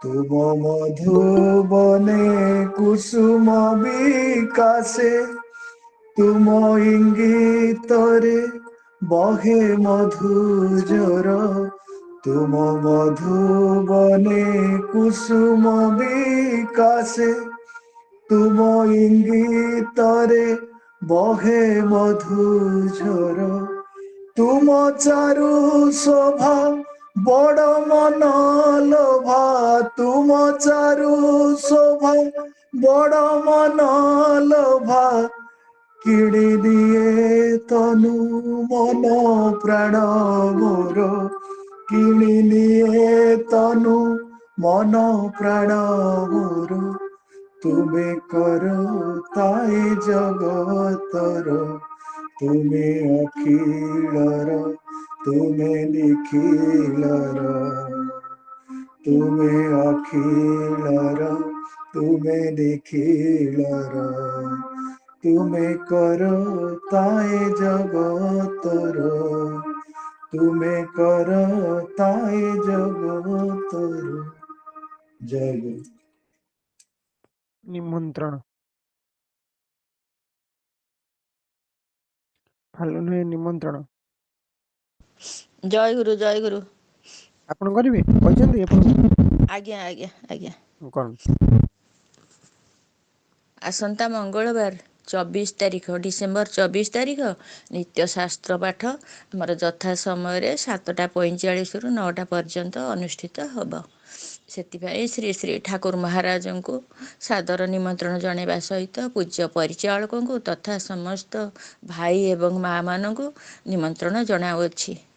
ଯଥା ସମୟରେ ପ୍ରତୀକ୍ଷାରୁ ଯୋଗଦାନ କରି ଠାକୁରଙ୍କ କୃପା ଲାଭ କରିବା ହେବେ। ନିମନ୍ତ୍ରଣ ଜନିତ ତ୍ରୁଟି ନିମିତ୍ତ କ୍ଷମା ପ୍ରାର୍ଥନା କରୁଛି। ଜୟ ଗୁରୁ ଜୟ ଗୁରୁ ଜୟ ଗୁରୁ। ଜୟ ଗୁରୁ। ପରମାରାଧ୍ୟ ଠାକୁର ମହାରାଜ ଉପସ୍ଥିତ ଭକ୍ତ ଭାଇ ମାନେ ଗୋଟେ ଛୋଟ ସୂଚନା ଅଛି, ତାପରେ ନିମନ୍ତ୍ରଣ। ଆପଣମାନେ ବହୁ ସାହାଯ୍ୟ ସହଯୋଗ କରି ସାର୍ବଭୌମ ସମ୍ମିଳନୀ ନିମନ୍ତେ ପ୍ରଣାମୀ ପ୍ରେରଣ କରିଛନ୍ତି। ଆପଣମାନଙ୍କର ସାହାଯ୍ୟ ଠାକୁରଙ୍କ ପ୍ରତି ଯେଉଁ ଅକୁଣ୍ଠ ଚିତ୍ତରେ ଆପଣମାନେ ଠାକୁରଙ୍କୁ ନିଜର ଶ୍ରଦ୍ଧାର୍ଘ୍ୟ ନିବେଦନ କରିଛନ୍ତି ଭକ୍ତମାନେ, ସେଥିପାଇଁ ବିଶେଷ କରି ଶାସ୍ତ୍ର ପାଠଚକ୍ର ତରଫରୁ ସମସ୍ତଙ୍କ ନିକଟରେ ଆମେ ଧନ୍ୟବାଦ। ପ୍ରାୟ ହିସାବ ହେଇନି, ପ୍ରାୟ 30,000ରୁ ପାଖାପାଖି ପ୍ରଣାମୀ ଆମର ଏଇଥର ସାରସ୍ୱତ ପାଠଚକ୍ର ତରଫରୁ ସାର୍ବଭୌମ ସମ୍ମିଳନୀ ନିମନ୍ତେ ପ୍ରେରଣ କରାଯାଉଛି। ଆଜି ପର୍ଯ୍ୟନ୍ତ ବି ଭକ୍ତ ଭାଇ ଓ ମା ମାନେ ତାଙ୍କ ପ୍ରଣାମୀ ଦେଇଛନ୍ତି। ମାନେ ଆମେ ମନା କରିଦେଇଥିଲୁ ନାଇଁ ଟିକେ ଦେବେନି, ପୁଣି କେମିତି କଣ ଭାଇ ଟିକେ କରିଦିଅନ୍ତୁ କରିକି ଆଜି ପର୍ଯ୍ୟନ୍ତ ବି ଆଜି ବି ଜଣେ ଦୁଇ ଜଣ ତାଙ୍କ ପ୍ରଣାମୀ ଦେଇଛନ୍ତି। ପ୍ରକୃତରେ ଭକ୍ତମାନଙ୍କର ଠାକୁରଙ୍କ ପ୍ରତି ଭଲ ପାଇବା ଦେଖିଲେ ମୋର ବେଳେବେଳେ ଠାକୁରଙ୍କୁ ମାଗିବାକୁ ଇଚ୍ଛା, ପ୍ରଭୁ ଆମେ କେମିତି ଆପଣଙ୍କୁ ଟିକେ ଏମିତି ଭଲ ପାଆନ୍ତୁନି। ଆମେ ବି ଚେଷ୍ଟା କରି ଆପଣଙ୍କୁ ଭଲ ପାଇ ପାରୁନୁ, ଭକ୍ତମାନେ ଆପଣଙ୍କୁ କେତେ ଭଲ ପାଉଛନ୍ତି। ଯାହା ବି ହଉ, ଆମର ସାର୍ବଭୌମ ସମ୍ମିଳନୀ ଆସନ୍ତା 26 ତାରିଖ ଅଧିବାସ 27, 28, 29 3 ଦିନ ଧରି ଅନୁଷ୍ଠିତ ହଉଛି ପୁରୀ ଶ୍ରୀକ୍ଷେତ୍ର ଧାମରେ। ଠାକୁରଙ୍କର ଗୋଟେ ସ୍ଥୂଳ ଇଚ୍ଛା 3ଟା ଥିଲା, ବ୍ୟକ୍ତ ଇଚ୍ଛା ଠାକୁର ସେଟା କହିଥିଲେ ଶ୍ରୀମୁଖରେ। କଣ ନା, ଗୋଟିଏ ସଶିଷ୍ୟ ହରିଦ୍ୱାର କୁମ୍ଭମେଳା ଦର୍ଶନ, ଦ୍ୱିତୀୟରେ ସଶିଷ୍ୟ ଗୁରୁଧାମରେ ଉତ୍ସବ ବା ଗୁରୁଧାମ ପରିଦର୍ଶନ ତାଙ୍କ ନିଜ ଜନ୍ମସ୍ଥାନ, ତୃତୀୟରେ ପୁରୀରେ ସାର୍ବଭୌମ ଭକ୍ତ ସମ୍ମିଳନୀ। 3ଟା ଠାକୁରଙ୍କର ବ୍ୟକ୍ତ ଇଚ୍ଛା ଥିଲା, ଠାକୁର ପୁରା ମୁହଁରେ କହିଛନ୍ତି ଏ 3ଟା ଆମର ଇଚ୍ଛା। 3ଟି ଯାକ ସେତେବେଳେ ହରିଦ୍ୱାର କୁମ୍ଭମେଳା କୋଉ ଭଳି ପରିସ୍ଥିତିରେ କେମିତି କଣ ହେଇଛି ସେ କଥା ଭୀମପଦମା ଆଗରୁ ଆଲୋଚନା କରିଛନ୍ତି। ସଶିଷ୍ୟ ଗୁରୁଧାମ ଦର୍ଶନ ସମ୍ପର୍କରେ ଆମେ ରାସ ଉତ୍ସବରେ ଆଲୋଚନା କରିଛେ। କେମିତି ଠାକୁରଙ୍କ ପାଦରେ ଧ୍ୱଜ ବ୍ରଜାଙ୍କୁଶ ଚିହ୍ନ ହେଇଯାଇଥିଲା। ଆଉ ତୃତୀୟ ହେଲା ପୁରୀରେ ସାର୍ବଭୌମ ଭକ୍ତ ସମ୍ମିଳନୀ। ଭକ୍ତମାନେ ସମସ୍ତେ ଜାଣିଛନ୍ତି ପୁରୀରେ ଯେତେବେଳେ ସାର୍ବଭୌମ ସମ୍ମିଳନୀ ଯେତେ ଯେତେ ଥର ହେଇଛି ସେତେ ଥର ଠାକୁରଙ୍କର କୌଣସି ନା କୌଣସି ଅଲୌକିକ ବିଭୂତି ନିଶ୍ଚୟ ପ୍ରକାଶ ପାଇଛି, ପ୍ରକାଶ ପାଉଛି ମଧ୍ୟ। ଏଇଟା ଶ୍ରୀ ଠାକୁରଙ୍କର ଆମ ପ୍ରତି ଅଶେଷ କୃପା। ଆମେମାନେ ସମସ୍ତେ ଓଡ଼ିଶାରେ ଜନ୍ମଗ୍ରହଣ କରିଛୁ, ଆଉ ଓଡ଼ିଆ, ଆଉ ଆମର ଅତି ନିକଟରେ ସାର୍ବଭୌମ ସମ୍ମିଳନୀ ଅନୁଷ୍ଠିତ ହେଉଛି। ତାଠାରୁ ଅତି ଅସୌଭାଗ୍ୟର କଥା, ଆମେ ଏଇ ସାର୍ବଭୌମ ସମ୍ମିଳନୀ ନିମନ୍ତେ କିଛି ପ୍ରଣାମୀ ହଉ, କିଛି ଆମର ଫିଜିକାଲ ୱାର୍କ ବା ସେବା, ଏଇ ଦେହ ଦ୍ୱାରା କିଛି ଗତର ଲଗି ଯେଉଁ ଖଟିଯିବା କଥା କହନ୍ତି, ଦେହ ଦ୍ୱାରା କିଛି ସେବା କରି ତାଙ୍କ ସେବାରେ ଟିକେ ଆସିପାରୁଛୁ, ସେଇଟା ଆମ ପାଇଁ ଅତି ଭାଗ୍ୟର କଥା। ତେଣୁ ଠାକୁରଙ୍କୁ ନେଇ ଏଇ 3 ଦିନ ଆନନ୍ଦ କରିବା ହେଉଛି ଆମମାନଙ୍କର କର୍ତ୍ତବ୍ୟ। କାହିଁକି ନା ସ୍ୱୟଂ ଶ୍ରୀ ଶ୍ରୀ ଠାକୁର ଏହି ସମ୍ମିଳନୀକୁ ଆହ୍ୱାନ କରୁଛନ୍ତି। ଅନ୍ୟ ସମ୍ମିଳନୀ ଅନ୍ୟମାନେ ଡାକନ୍ତି, କିନ୍ତୁ ଏଇ ସାର୍ବଭୌମ ଭକ୍ତ ସମ୍ମିଳନୀ ଶ୍ରୀ ଶ୍ରୀ ଠାକୁର ଡାକନ୍ତି। ଟ୍ରଷ୍ଟଡିଡ୍ରେ ଠାକୁରଙ୍କର ଡାଇରେକ୍ଟ ଲାଇନ୍ ଅଛି। ଠାକୁର ଯେଉଁ ଅର୍ପଣ ନାମ କରି ସାରସ୍ୱତ ମଠକୁ ଇଏ କଲେ କ'ଣ ନା, ମୁଁ ବଡ଼ଦିନ ଛୁଟିରେ ପୌଷ 10, 11, 12, 13 ଏଇ 4 ଦିନ ଧରି ଏକ ସାର୍ବଭୌମ ଭକ୍ତ ସମ୍ମିଳନୀ, ଏକ ଭକ୍ତ ସମ୍ମିଳନୀର ଆୟୋଜନ କରିଛି। ତାହାର ନାମ ସାର୍ବଭୌମ ଭକ୍ତ ସମ୍ମିଳନୀ। ମୁଁ ଆହ୍ୱାନ କରିଛି, ଏଇ ଶବ୍ଦ ଠାକୁର ପ୍ରୟୋଗ କରିଛି। ଏଇ ସମ୍ମିଳନୀର ଯୋଗଦାନ ଆମ ସମସ୍ତଙ୍କ। ଥରେ ଜଣେ ଭକ୍ତ କହିଲେ, ଠାକୁର ଏଇ ଅମୁକ କାମ ପାଇଁ ଯାଇପାରିଲେନି ସମ୍ମିଳନୀ। ପଚାରିଲେ, ଆରେ କାହିଁ ତ ଆସିନଥିଲୁ? ନା ପ୍ରଭୁ ଏଇ କାମ ପାଇଁ ଆସିନଥିଲି। ଆରେ ତୁ ମୋ ଡାକରାକୁ ଖାତିର କରୁଛୁ, ଯୋଉଦିନ ଯମର ଡାକରା ଆସିବରେ କ'ଣ କରିବୁ? ଯାହା ବି ହଉ, ଠାକୁରଙ୍କ କଥା ଯେତେ କହିଲେ ବି ମାନେ ଅପୁରନ୍ତି। ତେଣୁ ଏ ସମ୍ମିଳନୀରେ ସମସ୍ତେ ଆମେ କେମିତି ଯୋଗଦାନ କରି ଠାକୁରଙ୍କ କୃପା ପାଇବା, ଠାକୁରଙ୍କୁ ନେଇ ଆନନ୍ଦ କରିବା, ସେଥିପାଇଁ ସାରସ୍ୱତ ପାଠଚକ୍ର ତରଫରୁ ଆମେ ସମସ୍ତଙ୍କୁ ନିବେଦନ କରୁଛୁ। ଯେଉଁ ଭାଇ ମା ମାନେ ପ୍ରଣାମ କରିଛନ୍ତି, ସେମାନଙ୍କ ନିକଟରେ ପାଠଚକ୍ର ପରିବାର ତରଫରୁ ଆମେ କର୍ମକର୍ତ୍ତା ମଣ୍ଡଳୀ ତରଫରୁ ଅଶେଷ କୃତଜ୍ଞତା ମଧ୍ୟ ଜ୍ଞାପନ କରୁଛୁ। ଶ୍ରୀ ଠାକୁର ମହାରାଜ ସମସ୍ତଙ୍କର ମଙ୍ଗଳ କରନ୍ତୁ, ସମସ୍ତଙ୍କୁ ଆଶୀର୍ବାଦ ପ୍ରଦାନ କରନ୍ତୁ, ସମସ୍ତଙ୍କୁ ସେବା କରିବା ନିମିତ୍ତ ଶକ୍ତି ପ୍ରଦାନ କରନ୍ତୁ, ସମସ୍ତଙ୍କ ଦେହରେ ମନରେ ପ୍ରାଣରେ ବଳ ଭରି ଦିଅନ୍ତୁ। କେମିତି ଆମେ ସମସ୍ତେ ମିଳିମିଶି ପ୍ରଭୁଙ୍କର ସେବା ଏପାରିର କାର୍ଯ୍ୟ, ପ୍ରଭୁଙ୍କ ଆଦେଶ ଉପଦେଶ ସବୁକୁ ପାଳନ କରିପାରିବା, ସେଥି ନିମନ୍ତେ ଆମେ ଠାକୁରଙ୍କ ନିକଟରେ ପ୍ରାର୍ଥନା କରୁଛୁ। ଜୟଗୁରୁ। ଆମର ପରବର୍ତ୍ତୀ ଅଧିବେଶନ 29 ତାରିଖରେ ହେବା କଥା, କିନ୍ତୁ ସାର୍ବଭୌମ ଭକ୍ତ ସମ୍ମିଳନୀ ପାଇଁ ସ୍ଥଗିତ ରହିବ। ସାରସ୍ୱତ ପାଠଚକ୍ରର 130ତମ ଅଧିବେଶନ ନୂଆ ବର୍ଷ ଦିନ ଆମର ଉତ୍ସବ, ସେଦିନ ଉଭୟ ପାଠଚକ୍ର, ମହିଳା ପାଠଚକ୍ର ଏବଂ ସାରସ୍ୱତ ପାଠଚକ୍ର ମିଳିତ ଅଧିବେଶନ ହୁଏ। ନୂଆ ବର୍ଷ ଦିନ ସନ୍ଧ୍ୟାରେ 6:45ରୁ 9ଟା ପର୍ଯ୍ୟନ୍ତ ଯଥା ବିଧିବିଧାନ ଅନୁଷ୍ଠିତ ହେବ। 1/1/2025 6:45ରୁ 9ଟା। ସେଥି ନିମିତ୍ତ ପରମାରାଧ୍ୟତମ ପ୍ରାଣର ଠାକୁର ଉପସ୍ଥିତ ଭକ୍ତ ଭାଇ ଓ ମା ମାନଙ୍କୁ ଆମେ ନିବେଦନ କରୁଛୁ, ସମସ୍ତେ ଯଥା ସମୟରେ ଯୋଗଦାନ କରି ଠାକୁରଙ୍କ କୃପା ଲାଭ କରିବା ହେବେ। ବର୍ଷର ନୂଆ ଦିନ, ଏଇ ନୂଆ ଦିନଟିକୁ ଆମେ ଠାକୁରଙ୍କ ଶ୍ରୀଚରଣରେ ପାଠଚକ୍ର ଆରମ୍ଭ ହେଲା ଦିନଠାରୁ ଅର୍ଘ୍ୟ ଦେଇ ଆସୁଛନ୍ତି। ପ୍ରତି ନୂଆ ବର୍ଷରେ ଆମେ ଠାକୁରଙ୍କ ନିକଟରେ ଏକତ୍ରିତ ହୋଇ ବର୍ଷର ନୂଆ ଦିନଟାକୁ ଠାକୁରଙ୍କ ନିକଟରେ ଅର୍ଘ୍ୟ ଦେଉ। ପ୍ରଭୁ ଅଗ୍ରଭାଗଟି ହେଲା ଆପଣଙ୍କର, ବାକି ବର୍ଷଟା ହେଲା ଆମର, ହେଲେ ଆପଣ ଆମର ପ୍ରସାଦ ହେଇଯିବ। ତେଣୁ ସେଇ ଧାରାକୁ ପାଥେୟ କରି ସମସ୍ତଙ୍କୁ ଅନୁରୋଧ, ସେଇଦିନ ସମସ୍ତେ ନୂଆ ବର୍ଷ ଦିନ ପାଠଚକ୍ର ଅଧିବେଶନ ଯୋଗଦାନ କରି ଠାକୁରଙ୍କ କୃପା ଲାଭ କରିବା ହେବେ। ନିମନ୍ତ୍ରଣ ଜନିତ ତ୍ରୁଟି ମାର୍ଜନା କରିବେ। ଜୟଗୁରୁ। ଆମର ଆଜିର ଅଧିବେଶନରେ ଅନେକ ତ୍ରୁଟି ବିଚ୍ୟୁତି ଘଟିଅଛି, ସେଇ ନିମନ୍ତେ ପରମାରାଧ୍ୟତ ପ୍ରାଣ ଠାକୁର ଉପସ୍ଥିତ ଭକ୍ତ ଭାଇ ଓ ମା ମାନଙ୍କ ନିକଟରେ କ୍ଷମା ଭିକ୍ଷା କରୁଛୁ। ସମସ୍ତେ ନିଜ ଗୁଣରେ ଆମକୁ କ୍ଷମା ଦେବେ। ଜୟଗୁରୁ, ଜୟଗୁରୁ, ଜୟଗୁରୁ। ବିଦାୟ ପ୍ରାର୍ଥନା। ଜୟଗୁରୁ।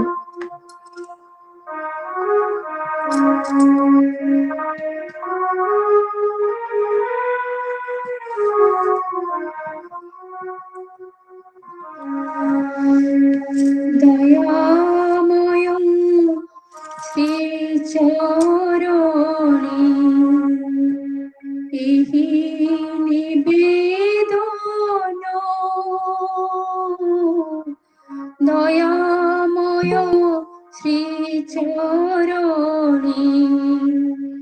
এহি নিবেদন, নিরন্তর তব নাম